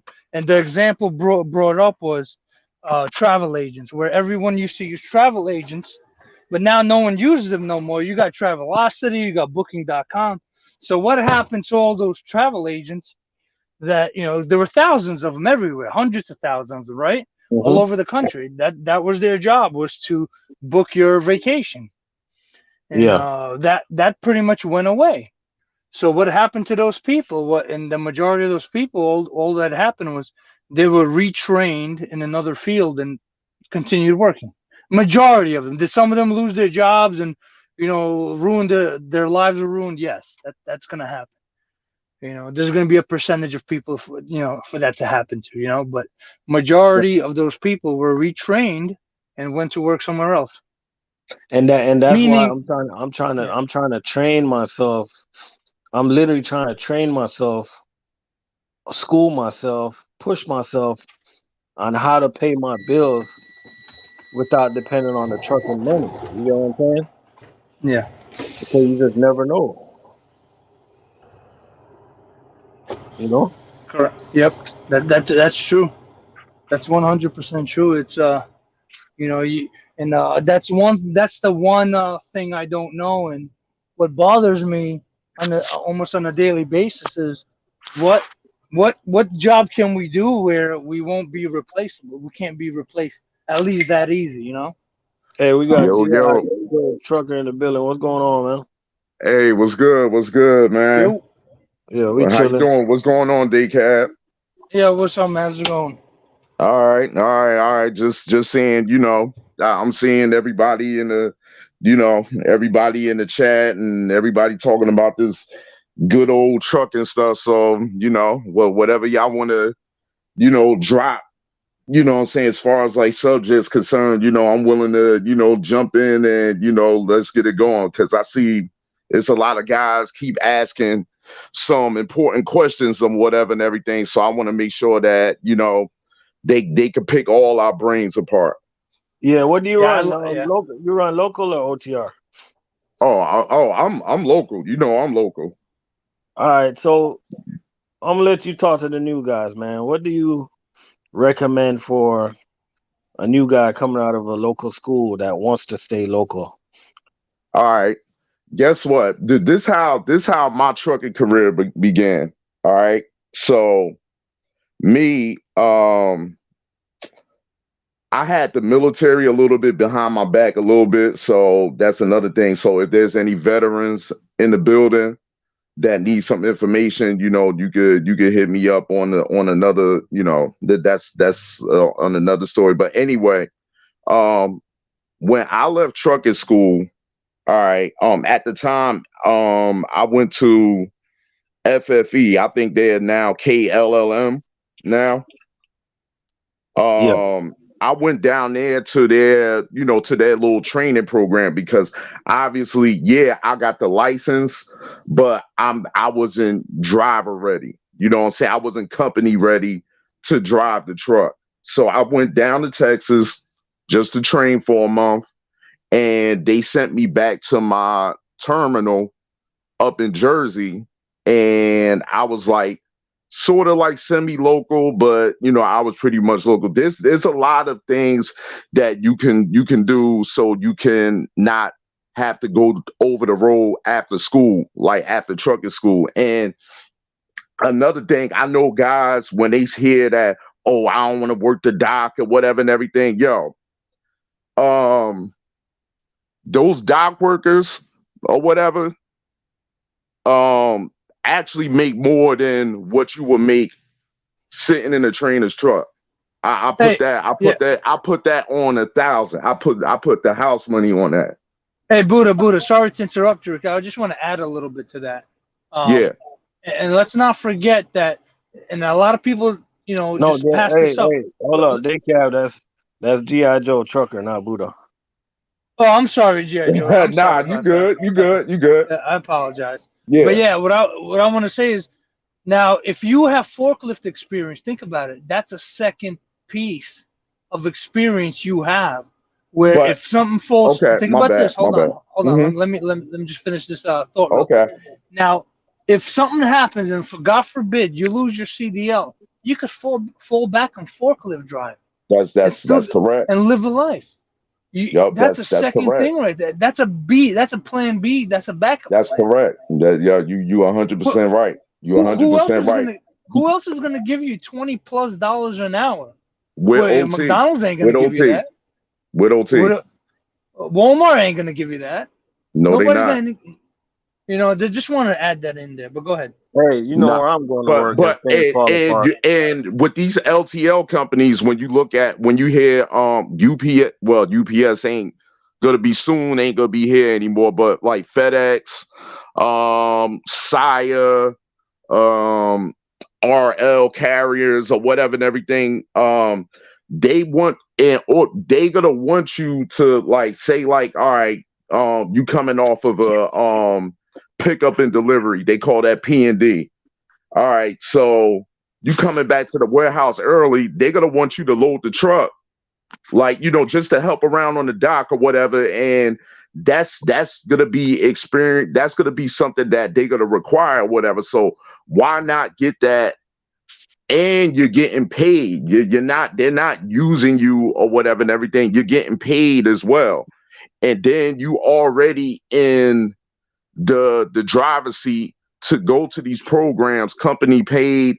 And once you graduate these programs, once you finish these programs, say like, YRC and all of that and everything, you walk right into an hourly job where you getting like normally, like back in the day, shoot, man, you wouldn't even be, it would take you almost damn there. You would have to wait till someone die in order to get that job.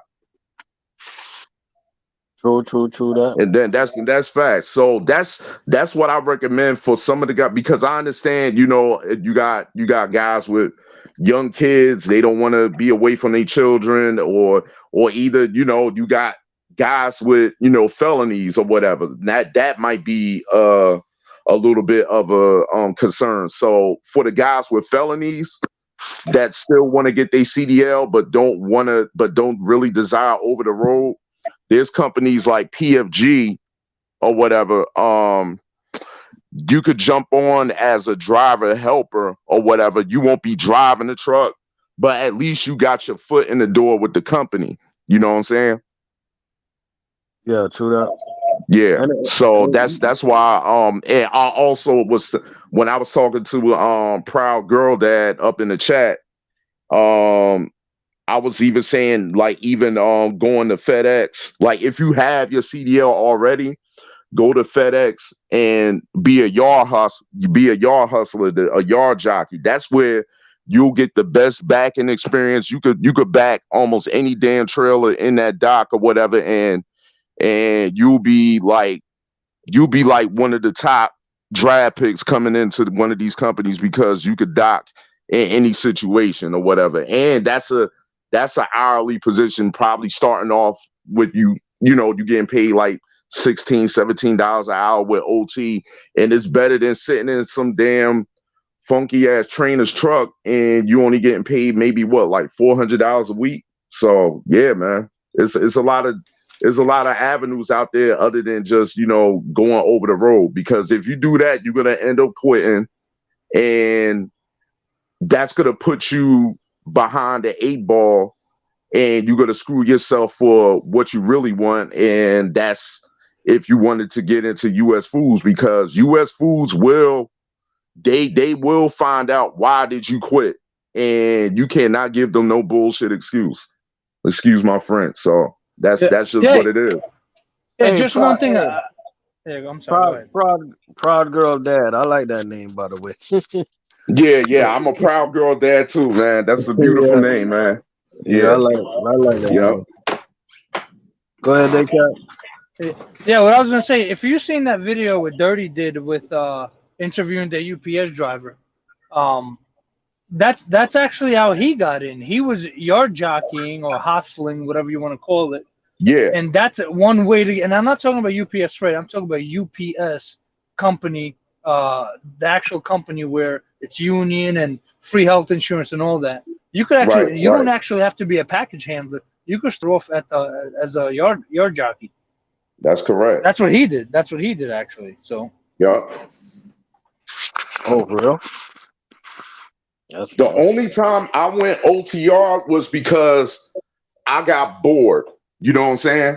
Like that's the only time I went OTR. But other than that, I never really had to go OTR ever. I never really had to go OTR. I just got bored and I just wanted to see if it was something that I was whatever. I tried it for a year and I was done. So that was that. yeah, I feel you. Yeah, yeah, sometimes yeah. Hey, you know what I noticed about these new upcoming drivers these days, the new generation of truck drivers? They are a lot more woke and they pay attention to details, man. Right. And because a lot of drivers coming through the game and they're like, yo, I'm not going over the road. I hear all these cats talking about the money and I hear all these cats talking about what it really is. If these cats are making this locally, hell, I'm going over the road for it. They're paying attention, man. The new Exactly. generation Exactly. are smart as Exactly. hell. But you know whose fault is that? It's some of the OGs in the game. Like some of them, like just be honest, and I'm not trying to start up no controversy and whatever and everything. And I ain't trying to start up no beef. It's a lot of, you know what I'm saying, the veterans, like you got the 20-year veterans that don't want to give off knowledge and pass off that wealth of knowledge just to help the young drivers or whatever. They want to be greedy as hell and hug that position for 35 years and don't pass it off or whatever on how we could get that on how we could get to the bag. You know what I'm saying? yeah. You know what? Hey, I just want to let me comment on that real quick. yeah. I agree to a certain extent on that, but I also say that if you want to learn something, you gotta put the effort. You can't expect someone to Yeah, that's go true. out of their way to teach you the game. In Right. just my opinion is you gotta go out like and I told somebody this before. Someone was trying to get a job, right? I'm like, dude, you filled out your application. Don't just sit there and wait. Go there, Right. go speak to the terminal manager. See what's going on. Dress nice. Show them what you look like behind that application you put in. You know what I'm saying? That's one That's example. true. The Yeah. second example, what I did was when I first got to my company where I work now, the first thing I did, I found the most senior person I could find here, and I came to him and I asked him, what do I need to do to be here 27 years like you? What game can you tell me? And I'm gonna share this. What he said. He said 4 rules, right? To local trucking. He said Mhm. 4 rules. Rule number one: come to work, meaning get to work on time. And Hmm. or else use it. Come to work. Rule number two: do your job. Do what you're supposed to do. Right? Okay, He okay. said. He said rule number three: don't make friends. And rule number four: go home. What about don't That's complain? facts. That's what he said. He said if you follow those 4 rules, you'll be here 27 plus years. That's right on, man. Yeah. That's right on. My thing is, I tell you the way I do it. I believe in coming to work on time. Um, I try not to. I stay under the radar. I just do my job. Try not to get mixed up with the E and C shade. I avoid beefs with my coworkers. I avoid problems with my customers and stuff like that. I just try to do my job, go to work on time. You know, sometimes these managers they gonna piss you off, but just at the end of the day, remember that they're managers for a reason. Even Right. though you might question it, but at the end of the day, they are your superior, whether you like it or not. So if it's you got a complaint with them, like let them know. And one thing I truly believe in, like if you got a complaint about a manager, just let him know that, hey, I got this issue with you, so I'm going to see your peoples about it. That way, they can probably solve it before you guys got to Hmm. take it to another level. You know what I'm That's right. saying? Because what's going to happen when you go behind your back, and what you do, you start making complaints against a manager, that can actually be bad for you. You know what I'm saying? Just Right. just do it like a man, yo. You know what I'm saying? Yeah, there's a saying called "Don't touch shit and it won't stink." That's correct. That's right. That's right. Now, question. Now, in y'all states, because I see guys, they like, with Proud Girl Dad, he worry about his driving. Do y'all have automatic restrictions on your license in y'all states? Like you can only like I know in Jersey or whatever and everything, JB Hunt, they allow because they're trying to get more butts and seats. So they are allowing the automatic restrictions on your license or whatever. So Um, Down here, no. Down okay, here, no. You got to be able to drive everything. okay, okay. yeah, same thing with Michael. But to be honest, most of the trucks in Estes that I've been driving, at least in my terminal, are Oh, manual. I was a temp at Estes, so I already know what Estes is about. You got to be able to punch that. You got to be able to the shift them gears. I already know the deal at Estes. So So you know the deal. yep. But yeah, no. What I realized was a lot of companies.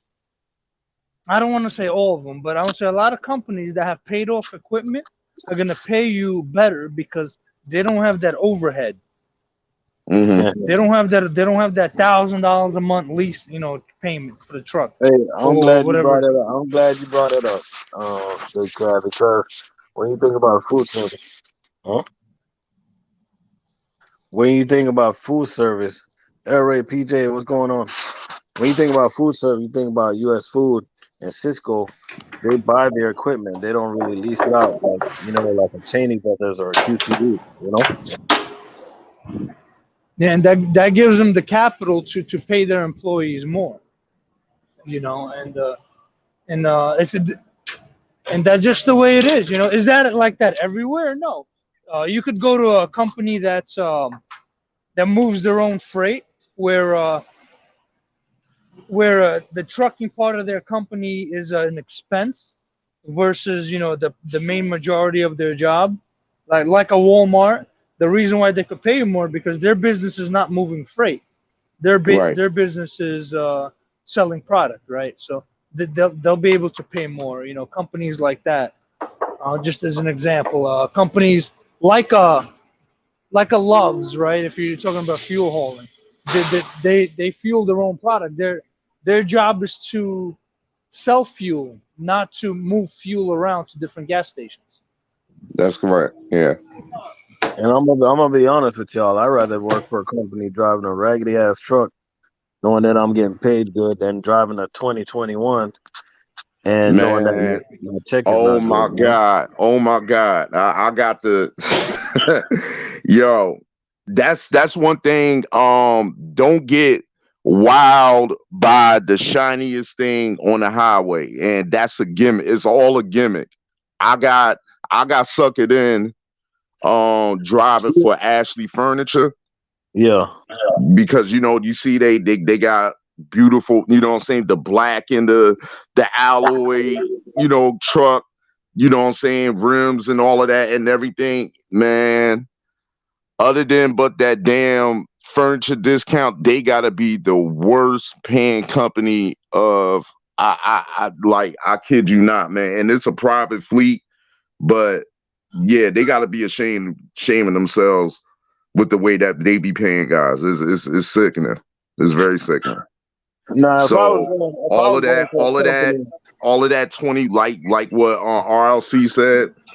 Um, I'll push the hell out of a loud ass international 5,000 series or whatever, and know that I'm getting paid or whatever, than to be pushing some 2022 freaking Volvo with Sirius XM and all that other crap. So I could give a damn about all that. So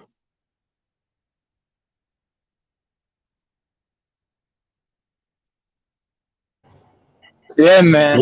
I yeah, agree with you. oh, Pay me right. Give me my benefits. You give me a horse and buggy, and I'm good. yeah.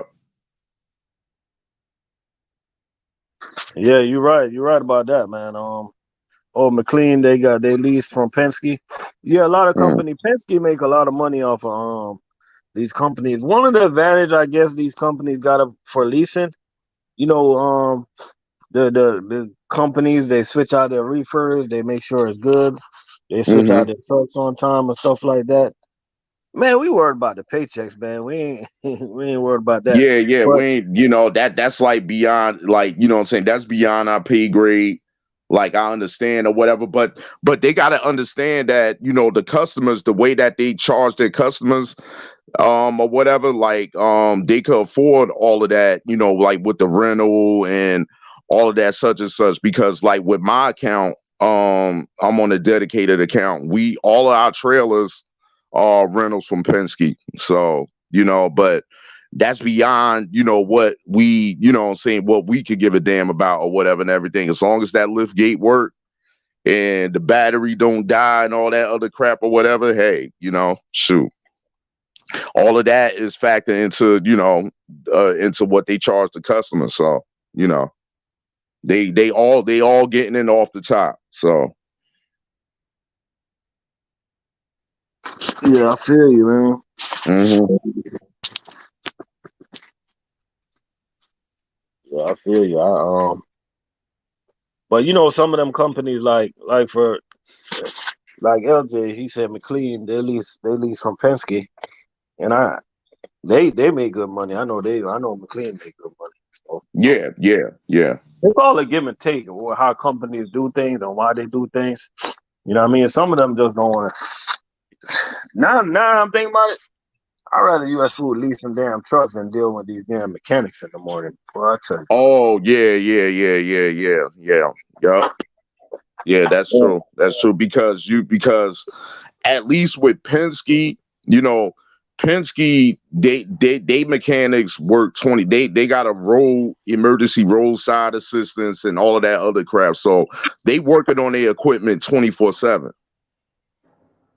Instead of like the guys at the company or whatever and everything, they like they literally got like vacations, and you gotta wait to get your truck, you know what I'm saying, PM'd and all that other crap. So yeah, it's better to, yeah, I would like for more companies to do that as well. So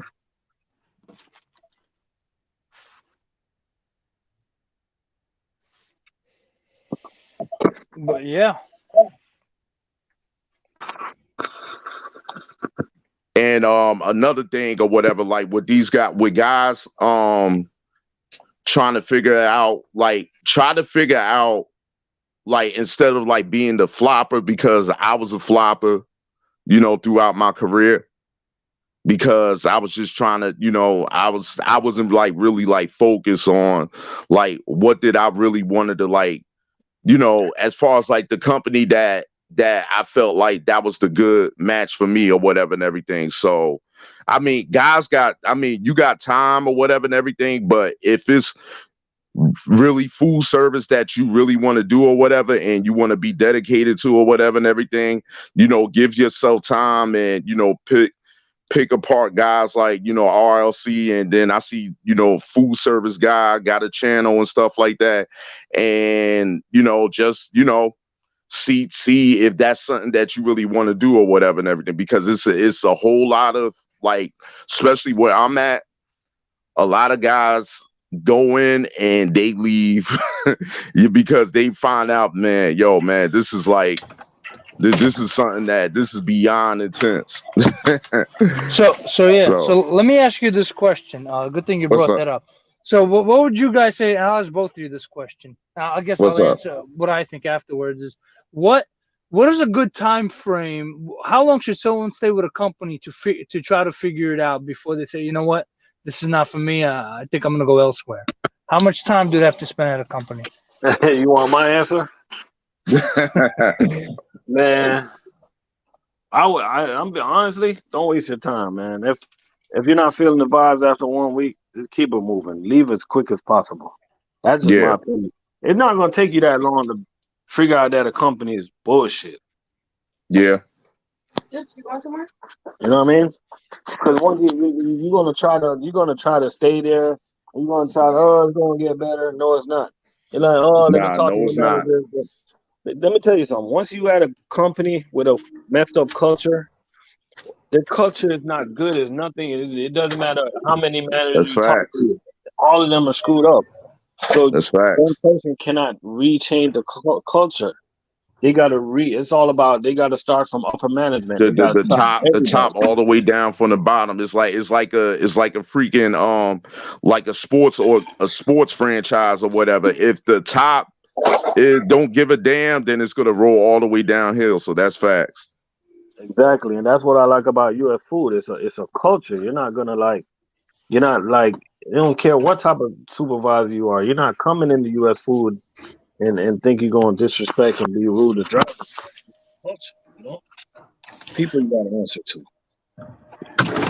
Now for me or whatever, I usually like because I try to protect my the you don't say my paper trail or whatever. So I mean, I tried to do 90 days or whatever because once, like, say, like, if you bounced around like three companies, like with it, like you bounced around three companies in 2 months, then you're gonna end up burning yourself going to the company that you really want because that hurts you as well. So they gonna see like, oh, why you didn't stay with that company or whatever and everything. And you try to give a legit excuse, but you really making a bullshit excuse. So yeah. So Okay. I try to at least stay 3 months so they know that I try to, what I'm saying, at least attempt to be, with the company or, give it a longer tenure or whatever. But really, you know, like what RLC saying, like I really want to leave after that damn week or whatever, but I'll try to like, tough it out and thug it out and see if stuff can change. But, obviously, the system is already in place for, what I'm saying, you not to succeed or you just gonna end up plateauing and being capped off with that's the most that's what you're gonna get. That's a Yeah, fair answer. Yeah, I agree. For me, just I'm gonna use myself as an example. I stayed when I knew I wasn't gonna be with the company. I stayed 6 months, and that's after I've done a little bit of research on the company. And I stayed six. I felt that I needed to give them at least 6 months. That way, that offset the cost, the money it cost them to hire me.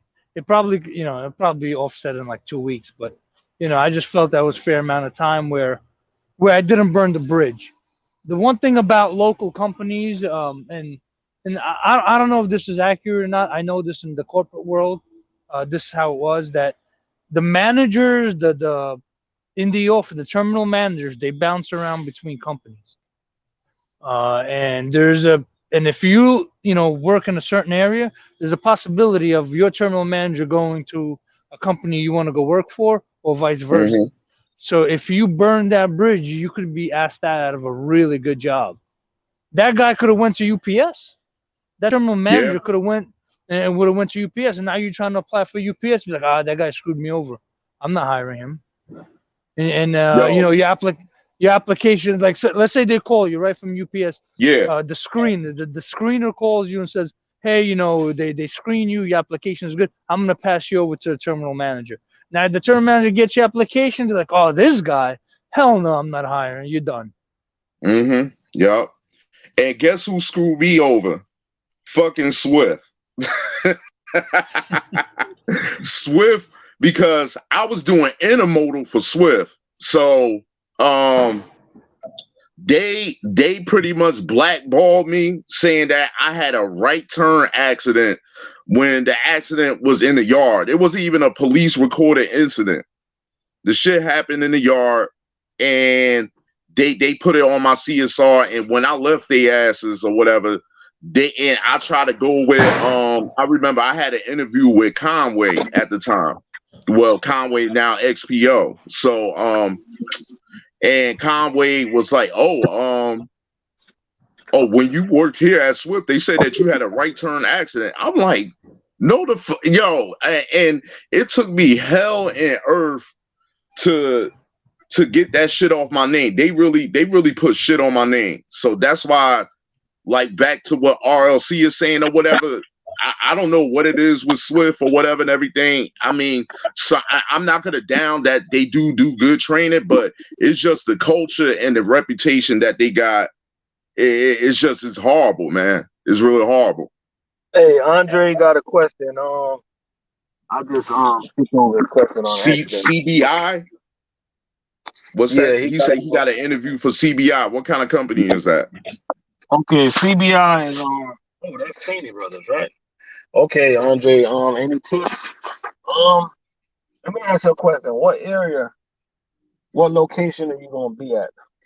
And my thing is, man, when it comes to like tips and stuff, just be yourself. Be yourself. And just tell them, yo, I'm here to work. I'm a man, and you guys show me what need to get done. I'm gonna get it done. And if you have any prior experience of that particular job, just tell them your experience that you have. Now, if you don't have no experience with doing that, you got to understand that a lot of these companies, they like having guys with no experience because they can train them and mold them. They can mold them in the way that they want them to be. Right. Exactly. So just be honest, man. You know, just be honest. That's all I can tell you.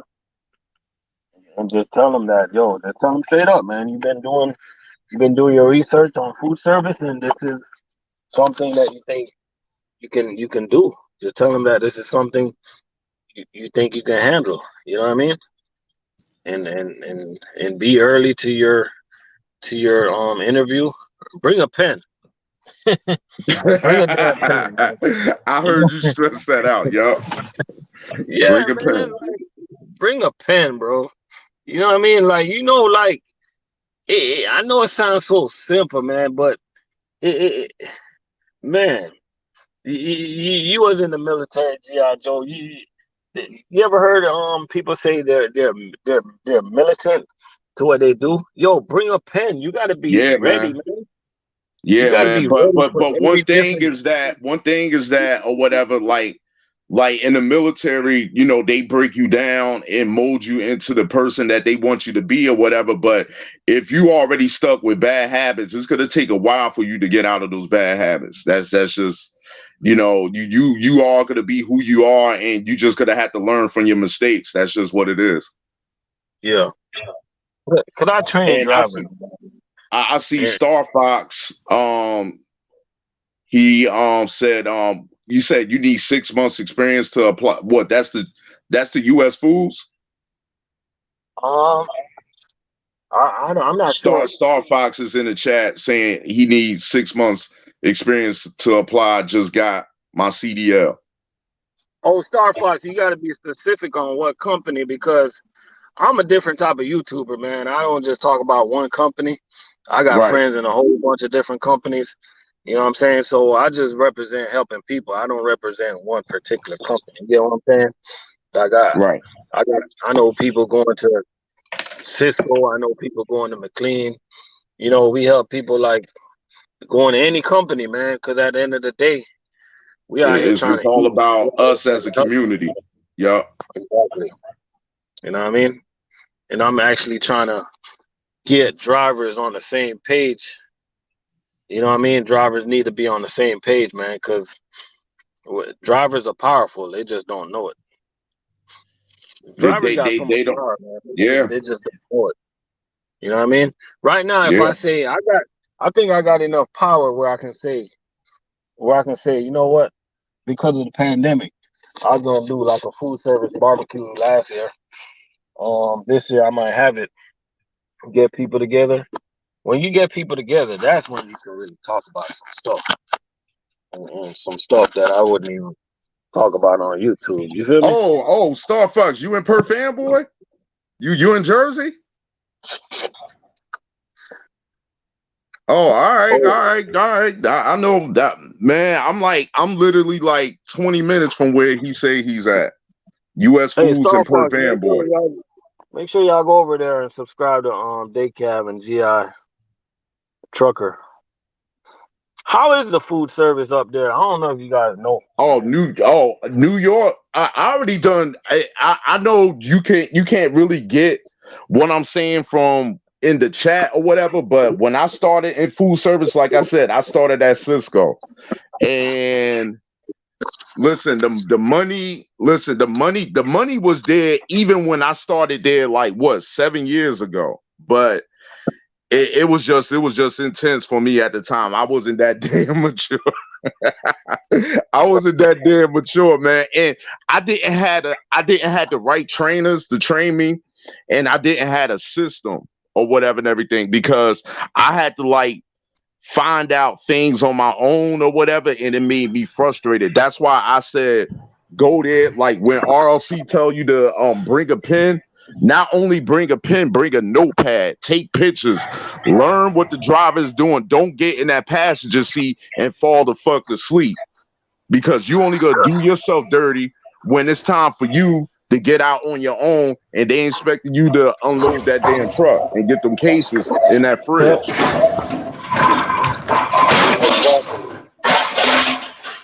And that's what I feel like, because listen, that was the first biggest paycheck in my trucking career, was working at Cisco.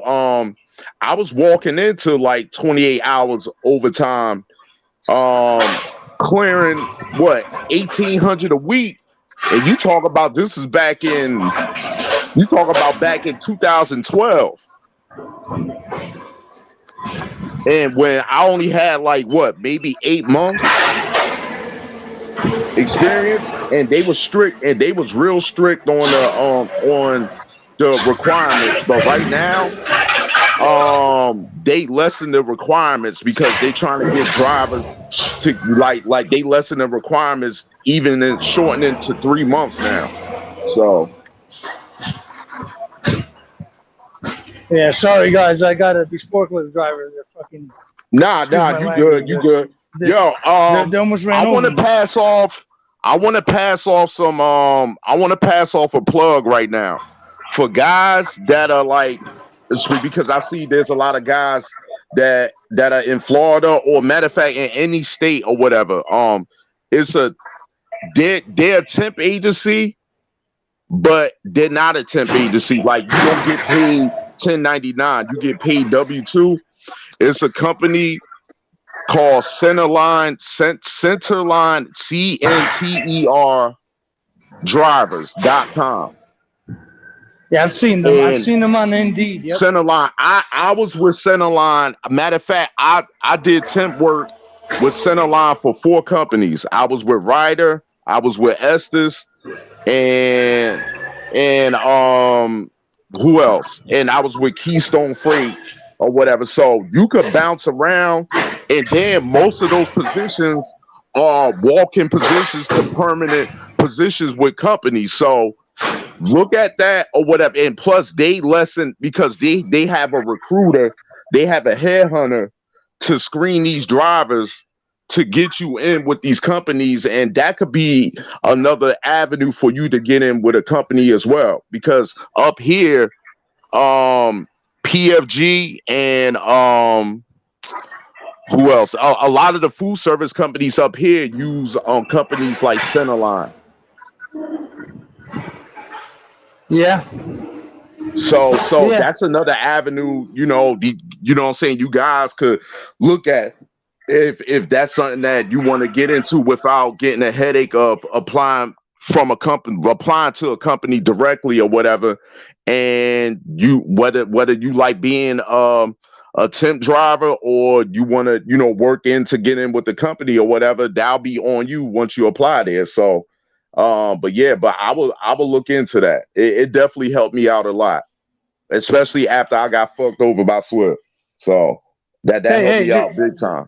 yeah, sorry to interrupt. I just have a question. This guy, Jay, FedEx Freight. Can you answer something for me? FedEx Freight, do you guys get 8% company match, 401k? Please answer that for me. And should you leave FedEx Freight to go to US Foods? Only you can make that decision. That's just my opinion on it. FedEx Freight is he 1099 or W2?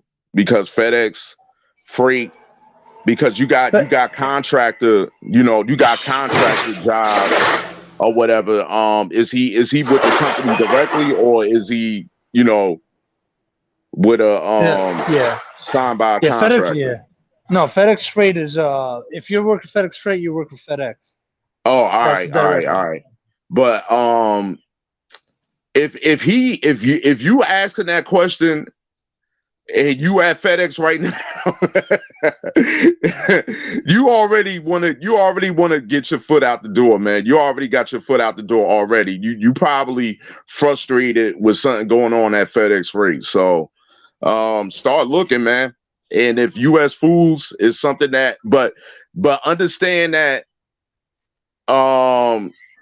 that the comfort, the convenience and the comfortability that you had at FedEx with maybe not touching freight or whatever and everything, it's a whole new different culture in the world at US Foods. So understand that. All right, hold on. Let me. So they do have the Yeah, but when 8% you're match, unhappy Oh, with a he job, is. you're unhappy, you know? Yeah. dude. 8% company match is unheard of. Number one. 8%. Number one. Number two. Just remember, FedEx Freight is a top two freight company probably in the world right now. If it's not UPS, it's FedEx. You'll be leaving not a job. You'll be leaving a career. A company people stay their whole lives in. So before you make that decision, you really wanna. I reckon. Hey, Cap, let me ask you this question. You heard me? Yeah, I'm listening. If your wife was a doctor making all types of money and she made you unhappy, would you stay with her? No, you can't use as a comparison. You I could. don't. No, You could. no, bro. Bro. I got friends right now. They're working in chain account for US Food, making over $2,500 a week. Yep. I don't care about the money, bro. I'm happy with what I'm doing. Mm-hmm. You Yeah, can't no, make no. everything be all about the money.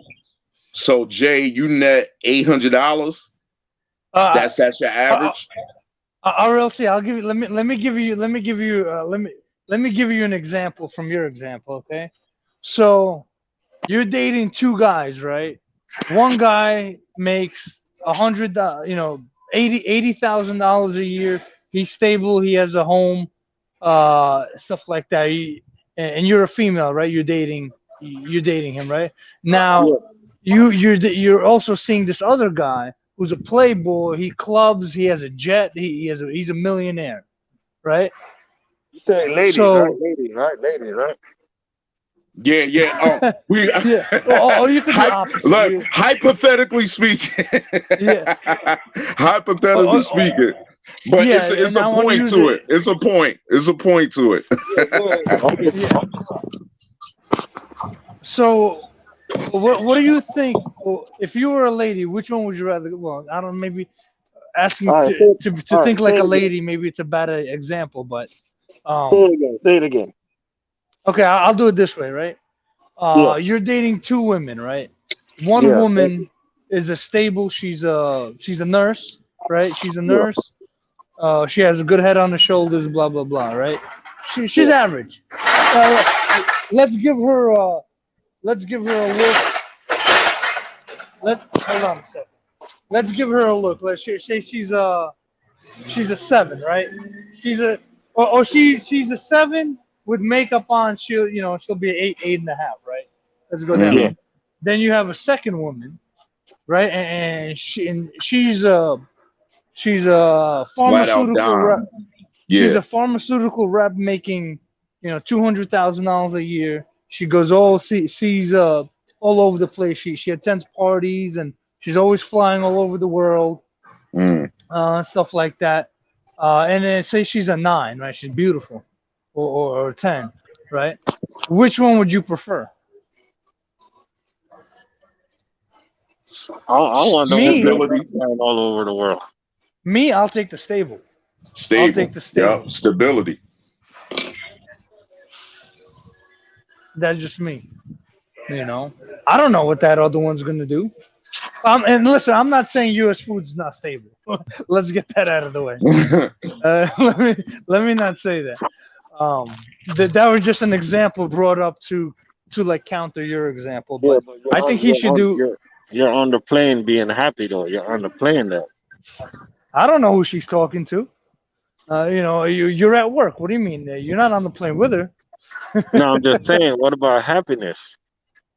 Yeah, yeah, yeah. See now that's what's gonna get to you. Like guys look at like when you look at a job and you look at the pay, I know the pay is gonna be attractive as hell. The pay is gonna be the lumps, the lumps that we like to see on a woman or whatever and everything. But what about the overall or whatever and everything, the happiness and the stability or whatever and everything? Because once you sign on, say like, all right, you was talking about with the chain accounts or whatever. Once you sign on with doing that or whatever and everything, yeah, you like the money, but is you happy though? You might be miserable as hell doing that. So but that's up to the individual. So you got to find out like, hey, if it ain't broke, don't fix it. You know what I'm saying? Yeah, I may not make the top dollar, but in the long run, me having stability or whatever and everything, I make out better for my financial, situation in my career. So that's what you got to look at it is. Because sometimes we can't just go for I mean in trucking, we always strive for the top dollar or whatever and Take it everything, easy, but man. if it ain't if it ain't if it What? ain't messed up where you at. I don't. Some drivers sleep underneath the if tree. it ain't if it ain't messed up where you at, man, just I just know. I seen a just just UPS guy rock with doing it. that. If it ain't messed up where you at, just rock with it, you know what I'm saying?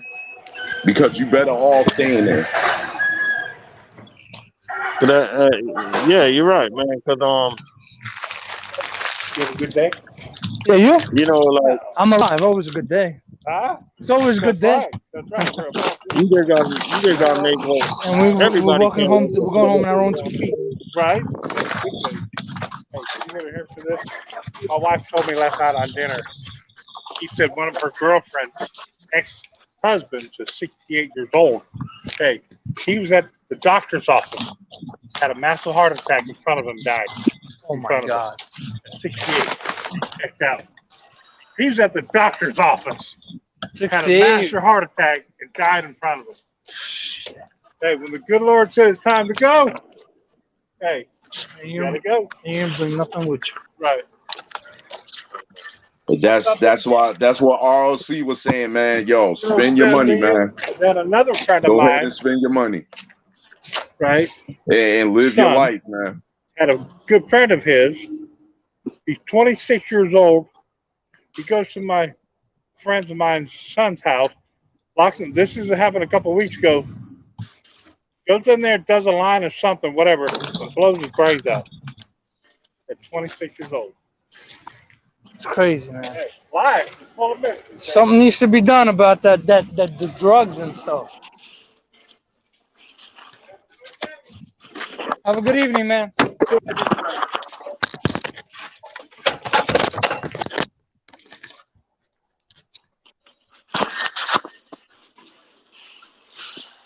At the end of the day, this is the way I see it, right? Everybody can't work at FedEx. Yep. Everybody can't work for UPS. Yep. Everybody can't be the doctor. People just gotta do what it is that makes them happy, man. If you with a job right now, man, if the job, if you're not happy with what you're doing, just keep the job and just start looking for another one that you think will bring you happiness. But do your research before you leave. Exactly. You know what I mean? Because I give you a perfect example. When I was running chain account for US Food. I did chain account, but then I found out that with GFS they had a better chain account. They paid more. I went and ran a chain account with UPS for GFS for a couple months. And the money was good. I was making 19, almost $2,000 working 4 days. But that I was miserable, bro. I was miserable. Yeah, I but miss the camaraderie at US Food, and I just miss like I was myself, man. So I went back. You know, I lost Yep. 8 months in my seniority, but I'm still good, man. You know. Yep. Good grass ain't never green, man. The Hey, grass ain't never RLC, green. let me ask you this. Look, you could have done the same thing at US Foods. No, couldn't you have went from US Foods to regular delivery to chain account and did that within your company instead of going somewhere else? Yeah, I did that before. I went to chain account for US Food. And that's what I think maybe he should consider doing. Maybe that $1,100 P&D. Maybe you should switch to line haul. You know, you don't necessarily have to leave the company. They have other positions you could try out, see Right. if you like that better. You know, If you with a big company, right? That's a good advice. If you with a big company and you're bored of what you're doing, try to make moves within the big company that you're already with. That's true.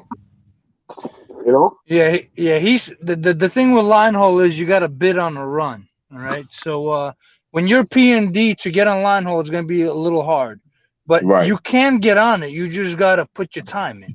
You can't put in 6 months and all of a sudden, hey, I'm going to line haul. It doesn't work like that.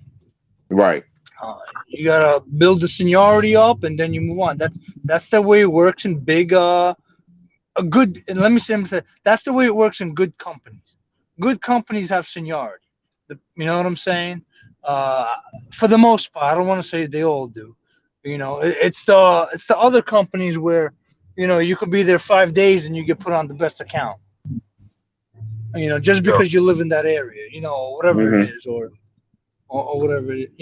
So with FedEx, based on what I know about LTL, less than truckload, is that that works off of seniority, and you just gotta sit your butt down, work, and build up your seniority, and then get some leverage, and then utilize your leverage.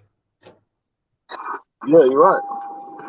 Cause you gotta think, man. Every time you switch a company, not only is it not only do you gotta start over, man, you also lose money. I don't care what nobody say. You Yeah, lose that's money every facts. time you change That is jobs, facts. man. And even though your company right now might frustrate you, sometimes it's just best to stay where you're at. Yo, that is, man, you speaking to the man, like me last year, I just came back to my company, the company that I'm with right now, or whatever. With me leaving to go to those two OTR companies, had I would have stayed where I was at or whatever, I would say, long story short, I ended up losing like $20,000 in income. Yeah, exactly. Facts. And listen, if you're making a strategic move, like I'll give you an example, right? I spoke to a guy. He works for FedEx Freight. I was talking to him at one of my stops. He used to work for Southeastern Freight Line, and he left. He worked for Southeastern for 15 years. He left them to go to FedEx Freight. He lost about $10 an hour, Wow. right? But he had to start But over. because he had to start over, yeah. But within 3 years, he made that $10 an hour back, and he's making more. And now he said he works less. That's what he told me. He's But like, I'm gonna be honest Southeastern with used to you. work me into the ground. I would leave Southeastern for FedEx Freight. I would do that. I would do that. You know, that was a strategic move. That was a chess move, for lack of a better term. And those are the moves I think people need to make. People need to make moves that are 3 steps ahead instead of just lateral moves. Because my boy, I heard this company pays well. You know what Because I'm when saying? you think about moves, and I, when you think about moves, like people leaving Cheney, what's going on, Smoke Black? When you think about people leaving U.S. Foods for Cisco, that's like moves of frustration, man. Those aren't moves where those aren't money moves. That's just like it is. Yeah, Sometimes that's just frustration moves. Sometimes yeah, let's go lateral. frustration moves. It's okay, but it's just emotional. Sometimes you just gotta check yourself, ask yourself, what's going on with this job? What I don't like? What can I do to make what I don't like better? How could I right, ignore this particular supervisor? Like, why? right. Like, at the end of the day, if we just come to work and do what we got to do, we don't got to let these supervisor people that you guys probably don't like bother you. You know what I'm If saying? if it gets that if it gets that much into you where it's the man, like sometimes you might have jerks as supervisors and managers or whatever and everything, but like what you said, if you just come there just to do what the hell you got to do and go to hell home or whatever, you're not trying to be seen, known or whatever and everything, then it shouldn't be no damn problem or whatever. But the problem is that guys get there and they want to be friends with every damn body. I think that's what Daycab was saying with the guy that stayed there for 27 years. Listen, you ain't got no damn friends, like for the most part or whatever and everything, who outside of work or whatever, who exists in your world is the people who you come home to. That's it. It's not going to be whatever your fellow truck buddy, unless y'all slip seating together, y'all got to keep in contact for that or whatever. But after I park this truck and dock that trailer, yo, you know what I'm saying? That's who I'm more concerned about or whatever. I ain't worried about nobody's feelings and all of that other stuff or whatever. That's that. I'm like, we care too much about want to be, whatever with everybody. I understand sometimes it does make it a better work environment and you want better camaraderie or whatever and everything, but sometimes there's just people that's going to be miserable, and you got to understand that not everybody going to like you like that. So just do what you got to do. Yeah, just do what you got to do and just rock it out and just do your damn job and collect that check, and that's it, man. Yeah, can I add something to that real quick? And I'm sure almost all of us who's been at a job that's at least 5 years plus know that if you got a jerk supervisor or manager, all you got to do is outlast him, and you will outlast him as long as you stay. He's gonna be gone because Right. pieces of shit they don't last. They're gonna Yeah, go. because you got to understand, if you work for a company with a good culture, the crap guys is not going to last. Exactly. And don't be scared to let them know you're going to complain about them if they do anything disrespectful. I'm not going to throw down the back. I'm going to be like, yo, I'm going to let your people know what you got going on. Because I'm not going to take matters in my own hand. Because if I take matters in my own hand, you're not going to be standing up. So I'm going to be a professional. Yep. Yeah, how many? They're just like, they're upset. They're not making as much money as we are and stuff like that. You know how that goes. Hey, yeah, ROC, let me ask you a question. You've been there 6 years, right? Or going on 7? Yeah. How many supervisors have you seen come and go? Oh man. I see you, Carmelo, another U.S. Foods guys out of per fanboy. Yep. They come and go. They go straight. RLC, they go straight to the city. They go straight into the city with that 48. Hey, they come and go. It's like a rocking. Some of the seats are like a rocking chair. They fall right out next. That's what I'm saying. Like the bad supervisors. Because you know what, you got good culture, like RLC said, and what ends up happening is now if you're not a good supervisor, you're a piece of crap. That's gonna show to your boss. And let me tell you something. Employee viewpoint is very, very important in a workplace. Now, if you have a 20-year driver, he's gonna go complain about you. Trust me, their managers are gonna listen. Someone who's been there 7 years, 10 years. Now, if one person complains, there's gonna be one thing. But when you start having 10, 15 people complain, because he's not a jerk to you, he's a jerk to everybody. He or she. Let me not single out males or females. He's a jerk to everybody, right? So everybody's gonna complain, and guess what? The management is gonna say, you know what? We don't need that negative energy. We don't. They're probably not even doing their job correctly. Yeah. So they're gonna catch them on that, and they're gonna be gone. So just all you gotta do is just outlast them. Exactly. Exactly. That's all you got to do. That's all you got to do. Owen in the building. What's going on, man? Got a truck driver / bodybuilder in the building. Congrats on the winnings. I see you went to that competition and you got the trophy. Congratulations, man. Keep on doing the hard work pays off. Keep on doing your thing, man.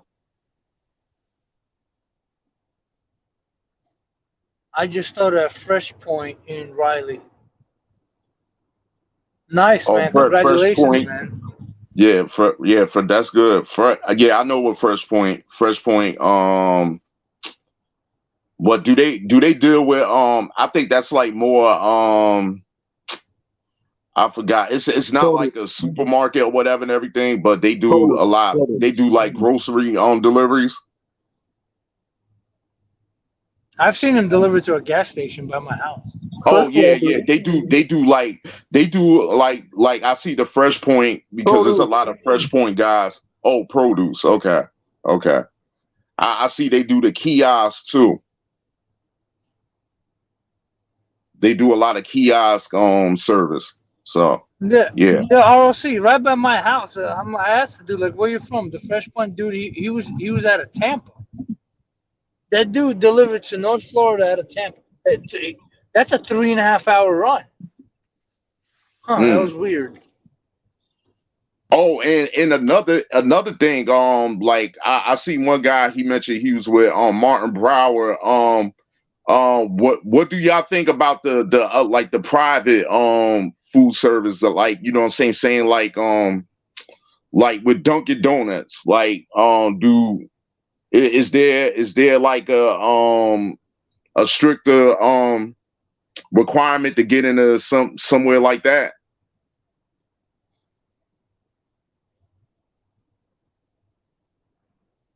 That's a question for RLC. I know nothing. Yeah, because I see Dunkin' Donuts, they got guys that 48-foot trailers, that and that's more of a since that's a private fleet, you only deal with Dunkin' Donuts, and you're not dealing with like like when you go to companies like Cisco and US Foods or whatever, you're dealing with like different vendors and stuff. But you know what, though? Those companies, they can be flexible if they want to. They just choose not. They choose not to. Like MB down here, MB they do McDonald's, but in Georgia they do what you call it? They do Chick-fil-A also. Okay. So it's not like McDonald's don't own MB. They just got that contract going on. But I'm not sure if Dunkin' Donuts own that company. I don't think so. I think it's just a private fleet. Yeah. Dunkin' Donuts got their own fleet. Oh, they own that fleet. Yeah. Oh, okay. Yeah, I think their Yo, I want corporate a is based Boston out of cream right Atlanta. now, bro. But I think I'm gonna go get me a Boston cream right now. You got me in the mood for Dunkin' Donuts, man. Chick-fil-A is in their own fleet, ain't it?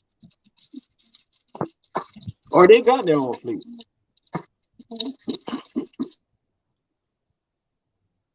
Cisco checking in, long but easy day getting that money. Yeah, that's facts, Corey. That's facts. I remember before I went to LTL, I applied at Cisco. They called me. The screener called me up. I was like, "Yeah, how you doing?" You know, I was going through the screen. At the end, she asked me, "Do you have any experience? I guess with delivery?" Don't own that company, right? I was thinking Huh? so, man. Cause I think like most of these companies are like private fleets that just got Yeah. like contracts. So let's just say you started a mom and pop restaurant, right? Hmm. And you need somebody to deliver there. I would open a fleet just to deliver to you if I know that you're doing big things, you know? So over the years, a lot of these fleets, they built such a good relationship. A lot of people think that these places actually, because I used to think that McDonald's owned that fleet.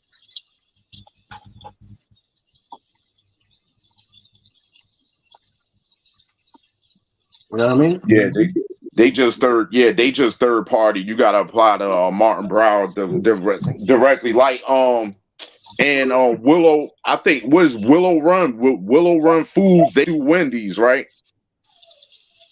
Uh, Yeah, not well here. up here is a company, whatever, Willow Run Foods, they do Wendy's. Oh, really? And What about I like? spoke with one of the guys and they get paid by the pieces. They get a piece count. Oh yeah. What about Domino's?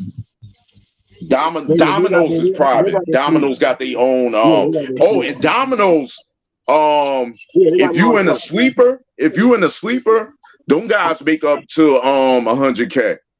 Yeah, them guys make money. They got their own truck. Yeah.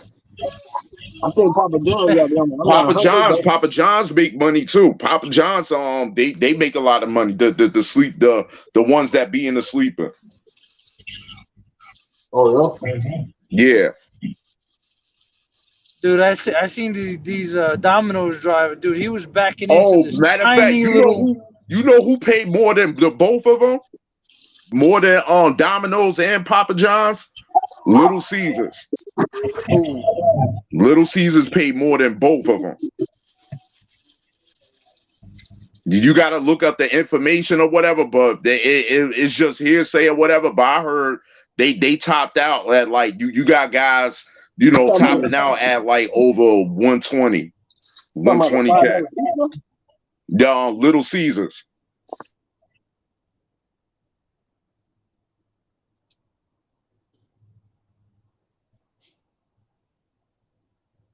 That's a lot. Yeah, Mandalorian already done fact check. Yeah, that's telling you. Yeah, Little Caesars pay the most. And that's a that could be another way or whatever for guys that are like because with to tell you the truth, with like Cisco and US Foods, like RLC, yo, you gotta have good time management and you gotta have good organization skills and you gotta be precise or whatever because you're dealing with different customers and different vendors. With Domino's, Little Caesars, or whatever, you only got that one customer or whatever and everything. That could be another way for guys that are like, they don't have to like, oh well, I gotta switch personalities to get this done for this customer and adjust myself with the way how I'm gonna do this delivery and etc. You know what I'm saying? Yep. Yep. So that could be something that could be thought of as well or whatever if you don't like because if you don't like dealing with like the constant or what because with I was with Cisco you ain't deal with the same you ain't deal with the same vendors every day. Like one day out, like when I was out in time, like I had a six stop delivery in Times Square. 3 of them was hotels or whatever. Then the next day you doing a 7-stop delivery in Hell's Kitchen to all pizzerias. So it all depends, and you gotta adjust yourself to dealing with different types of personalities, peoples, and the way that you got to deliver that damn freight. So Yeah, I'm familiar with your area, bro. I grew up in Brooklyn, so. yeah, man. And that's what Right. I was in, and you talking about I'm in Manhattan. Yeah, Manhattan's crazy, man. I remember just Manhattan is pulling in there crazy with a box truck. because you don't It- you don't because you don't got you got a double park out in the street or whatever, and I mean, you hate the loose temperature of that product. That's another thing the RLC got to warn these guys about or whatever. Like you got to get a food service certification as well. Yeah, let me ask you this. Let me ask you this. When you deliver in Manhattan, right? Right? What do you do with all those parking tickets? You just collect them and drop them off at the office, or what do you do with Yeah, them? the company pays them. The company pays them Hey, regardless. They you know, they already listen. The city already got them. Like the city already know who they gonna, because even with the company what I'm with now or whatever, I double park. Sometimes if I don't get to my store on time or whatever and everything, and I'm parked right out on the curb delivering the freight or whatever and everything, and then here come the meter maids. Putting that ticket right on my dashboard or whatever, they already got money in the bank for all of that. That delivery right yeah, there is worth more than that $150 ticket for double parking. So yeah. they could give You a know damn what? about that. That's what's crazy. That's what's crazy. How the city knows you need to be there. Like, why aren't like delivery drivers exempt? But Listen, but but I get it. You that's don't want just to park like a It's dick. a money that's making how they thing. pay It's a money making thing. their employees. That's how they pay their employees. Yo, You pay they pay so much money just to go into the city, because you got to cross all the bridges, all of the bridges just to get into New York got tolls on them. So and they charge you per axle just to cross the damn bridge. So you paying both ways coming back, and these companies, they got money to do that. dude, They I've got the I've bread to do been that. in my personal car, bro. There's been times where just to go 4 blocks, it took me an hour. Yeah, exactly. And Four imagine being a blocks. food service. Imagine being a food service driver. Doing that. That's why I kind of like broke down or whatever and everything. And it was just too much for me at the time, because it was way too intense. What about? Let You me ask dealing you with this. what's up? What about this? How about you double park and then you got to move so someone could get out. Um, yeah. I mean, you and that person might be fighting a little bit, but I mean, Rule number one: don't move for nobody until you yeah, finish yeah. making I don't the move for It's a nobody. different. It's a little different in New York, though. It's a little Yeah, different. yeah. Yeah. It's a little Start bit fighting. different in New Start York, fighting. but I know. With the way that I park or whatever and everything, if somebody needs to move, if somebody needs to get out or whatever, and I'm blocking them or whatever, I'm able to just maybe go up to a little bit of 2 feet just so they could get out or whatever and everything. But when it comes to food service and that reefer running hard, and you got that door open, losing temp, and that product is going up temperature or whatever, they gonna have to, they gonna have to just tough the hey, y'all just could be some arguing SOBs right there. So Yeah, yo, those Carmelo say deliveries. Carmelo Yeah, say he'll move his truck. All right, I hear you, Carmelo. yeah, and I know New York City because I worked moving there a little bit, in my Yeah, younger years. And dude, when they would flip open that metal door to get to the underground basement. You know what I'm talking about? The Yeah, I big know what you're talking about. in the ground. You flip. Yep. Dude, those stairs are so steep. I don't even Yo, know how I you had guys to do it. deliver. That's how those pizza deliveries, them pizzerias in New York, Yeah. all basements. And you imagine delivering 50-pound bags of flour, and they got like damn near 2 pallets worth of 50-pound bags of flour, uncut mozzarella, 50 pounds a piece, and then you got the cases of tomatoes weighing over 50 pounds. You doing at least about 20 trips up damn near 3 flights of stairs. Yo, the next day I couldn't even get up. I could not get up. Yeah, That's my why whole thing. Yeah.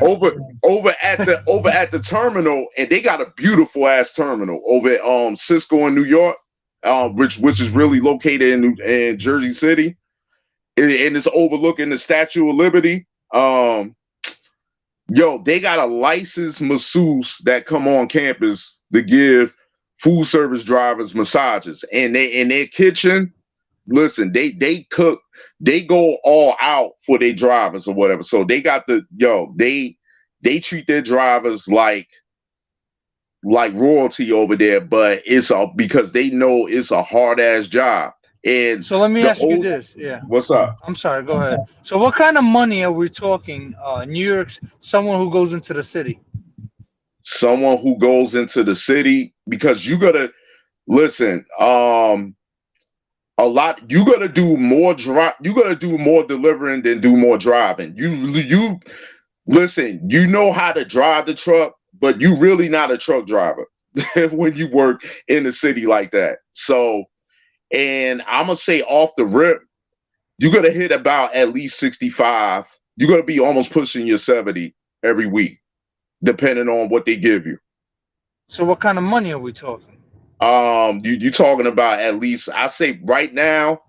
I just looked at the list. Is right now they hiring at $28 an hour and overtime at the 40. So that's 20. So you could expect at least between 25 to 30 hours overtime. So you're gonna be hitting. You're gonna be sleepwalking in the $2,500 checks, and after taxes and benefits or whatever, you bring it home at least two to 2,100 a week. And in New York City, that's just above poverty. In That New yeah, York City. exactly. Yo. I mean, unfortunately, but some of the guys that like, just because we deliver in New York City, we don't live in New York City. Most of these guys live in Jersey, so they'll pay less rent to live in Jersey and man work and deliver in New York, because remember Cisco, New York, they service the city, New York City, but they also do Jersey as well. Hey, So, I ain't gonna lie to y'all. I question everybody's judgment that live in the damn Northeast, man. and look at these guys that had to do it. Like we recently had that big ass snowstorm with 30 inches. They still got to work in that. They still got to. They still got to y'all a walk that question, hand man. truck. They still Hey, got to walk that hand truck around that mountain of snow, and they still get it, and they still get it done. That's why they caking, what man. y'all? You got guys here. Shoot, you go to you go to their terminal and Mhm. look at what the hell they driving. Look at what one of them food service guys driving. Them Cisco guys driving, man. Man, you think you at a DuPont registry for real? Man, I don't care where they driving. I'd rather be in Florida. I Yeah, want to know that. I want to know that I can go to South Beach. They got yup. some bikinis for a lot of their beach. Yeah.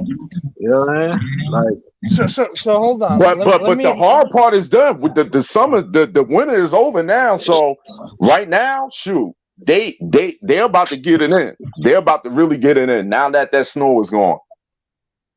yeah. So let me ask you a question. So like if I lived in Brooklyn, right, I would have to get to Staten Island, take the Outer Bridge crossing or whatever, the Bayonne, whatever the hell Right. bridge I got to take. Right.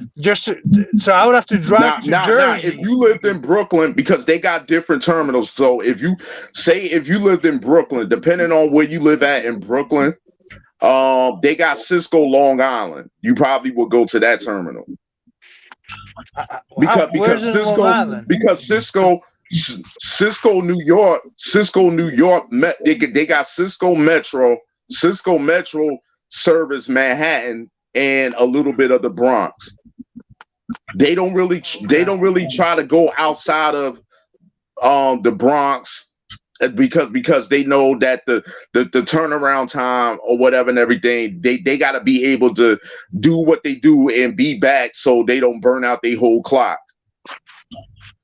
So they got different sectors of they got different terminals with Cisco. So if you lived in Brooklyn or whatever, you will probably work at the Cisco Long Island terminal where they do all of Long Island, they do Queens and all of that goes to Hey, Where Brad, is it? get Do in, you know? Brad, get in here, man. Come tell people why they shouldn't apply for McLean.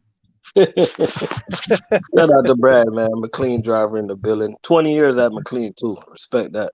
You already man, know it, congrats. Carmelo. You already know it, Carmelo. Carmelo said the pizza shops, he already confirmed that the pizza shops are not, telling you, they are no joke. They are no joke.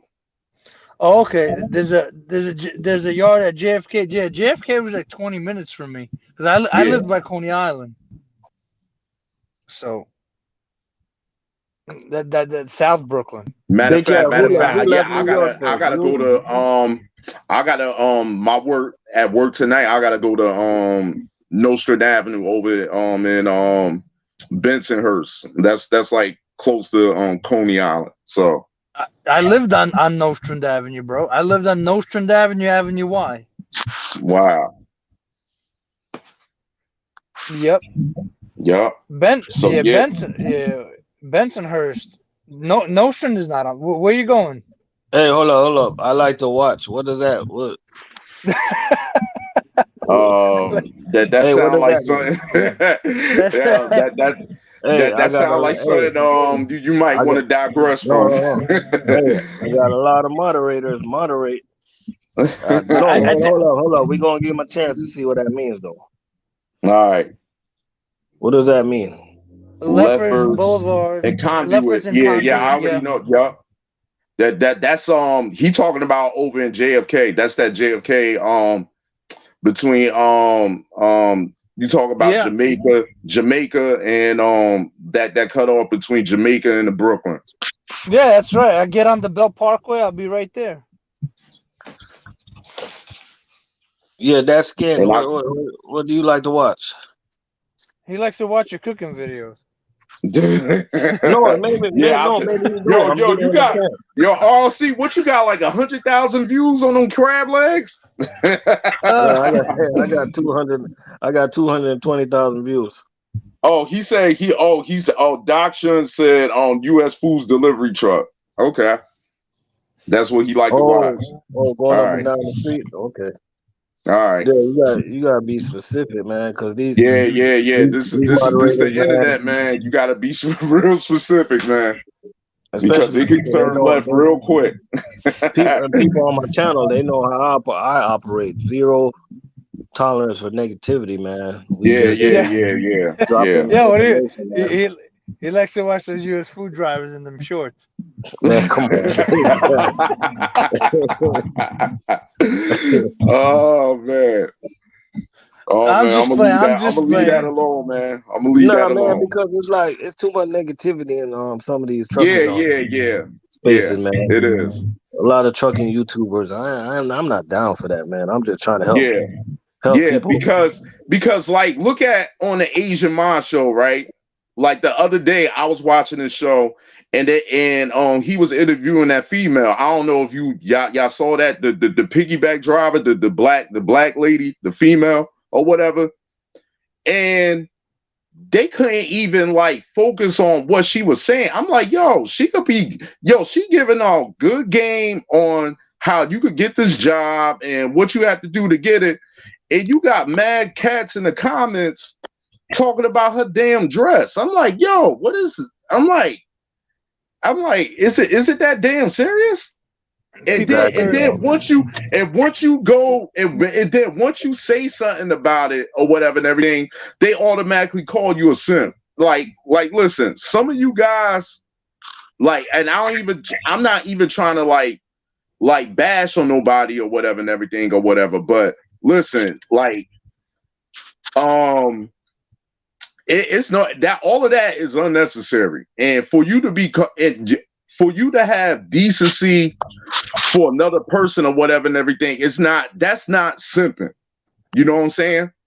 Hey Nate, Like just yeah, having respect and having decency for somebody telling you something that you might want to know, or for somebody that want to hear about it, is not freaking simping just because the female is attractive, but they not really telling you that they're intimidated and they don't know how to react around women that look like that. So, but that's another story, and I don't want to get besides, what we're talking about or whatever. One thing I want to tell those cats, like, you got to go out more, man. Like, a lot of people, they don't let themselves go out more. You got to be able to feel comfortable with a whole bunch of women in your face, and then you'll be all right, man. A lot of cats, as soon as they see a female, man, they go crazy, man. Like, to me, it ain't nothing, man. This is a female, man.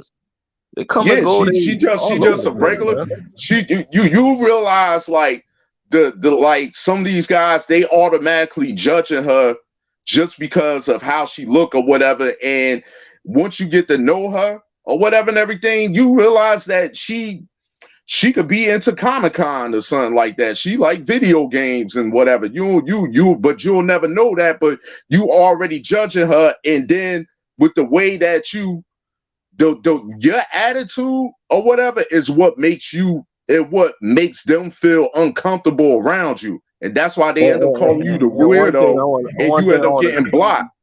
And one thing I want to tell you guys, man, when a female come work with y'all, man, y'all treat them regular as possible. Yup, like treat them like a trucker. Exactly. Remember that they're a woman, but still treat them like a trucker. Don't like, if you see them backing up, don't come flying out of the driver. Oh, you need help? Nah, let them help.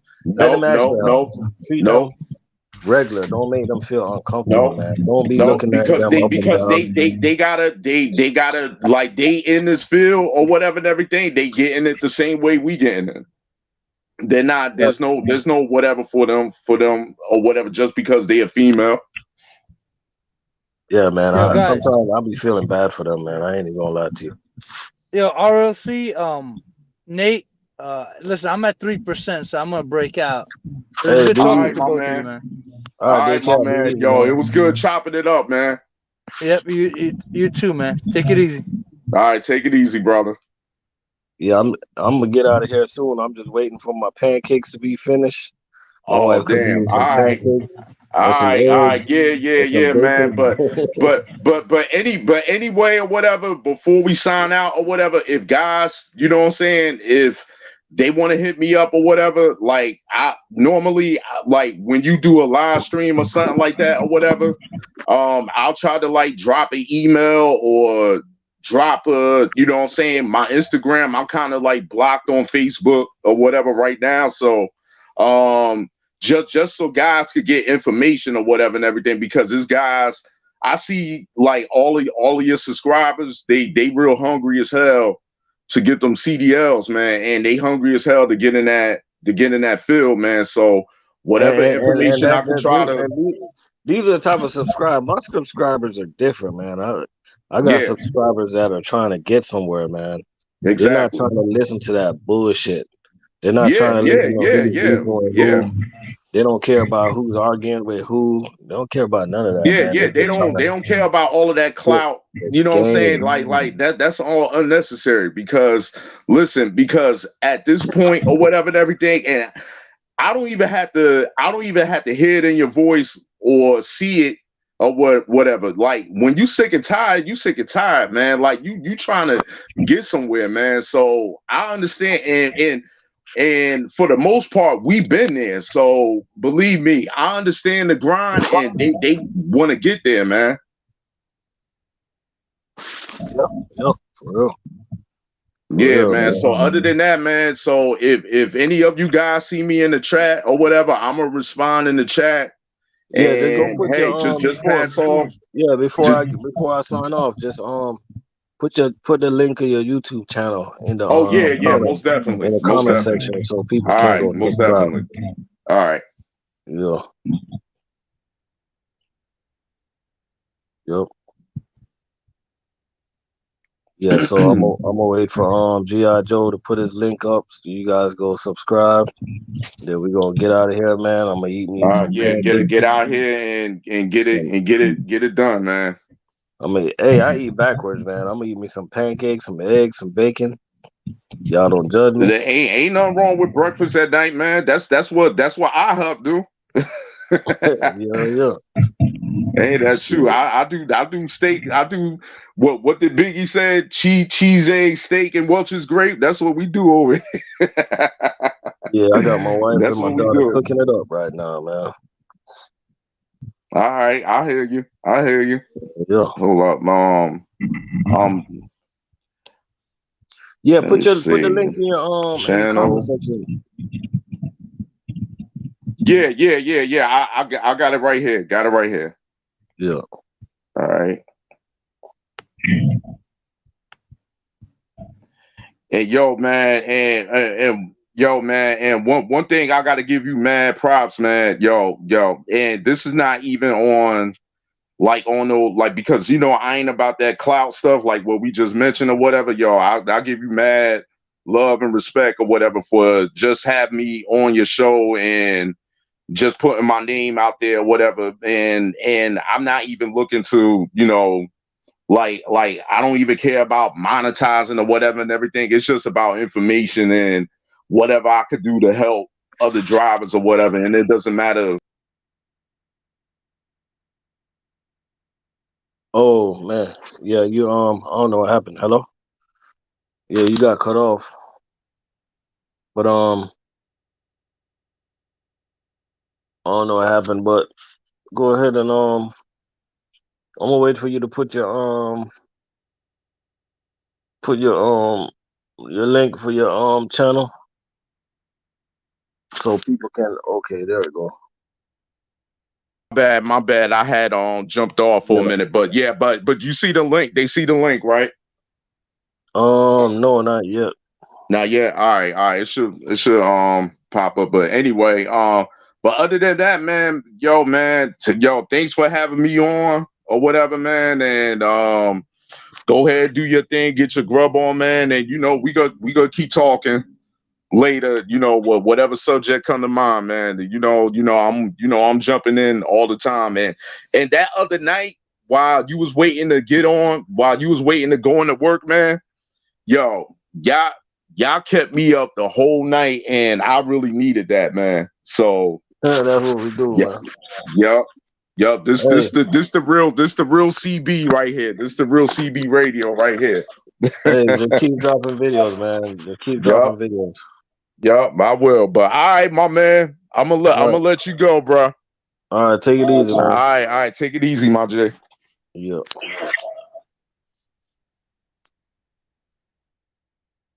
That's what I'm talking about, man. G.I. Joe Trucker and that day cab, all my New York fellas. So I gotta put on my New York accent right now. Yeah, that's what I'm talking about, son. Shout out to all my New Yorkers building Staten Island, Bronx. Word up. I can't do. Hey, but I'm gonna wait for G.I. Joe to drop his link to a channel, or if not his link, his Instagram. You guys can reach out to him for any information. You know what I mean? Shout out to all the New York people in the building. We got Texas in the building, immigrant trucker in the building, all the way from over Africa representing. Shout out to you, everybody, man, and we had a lot of people came through tonight. Carmelo, L.A. Summers, he don't miss New York. Mandadorian came through. You know what I mean? Reyes was in the building earlier. Shout out to everybody, man, that came through. Appreciate y'all for passing through. There go G.I. Joe link to his YouTube channel. I'm gonna give you guys some time to go over there and subscribe. Cause you know how we do it. We like to help one another. Each one blesses one, and each one teach one. You know what I'm saying? That's what we gonna do, man. Truckers, we got that power, man. You guys just don't know it. You know what I'm saying? Once I get enough people to understand that they want to have that we got that power, then we gonna start having meetings, and you guys gonna see what the outcome is gonna be.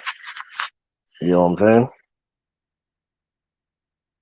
But anyway, man, we out of here. Appreciate everybody for stopping through. You guys have a good night. JX, just roll up in the building with $1 super chat. I appreciate that, man. You just roll up, man, and you gotta listen to the playback. It was a good one tonight. We getting out of here, man. Appreciate the super chat though. Make sure you have a good one, man.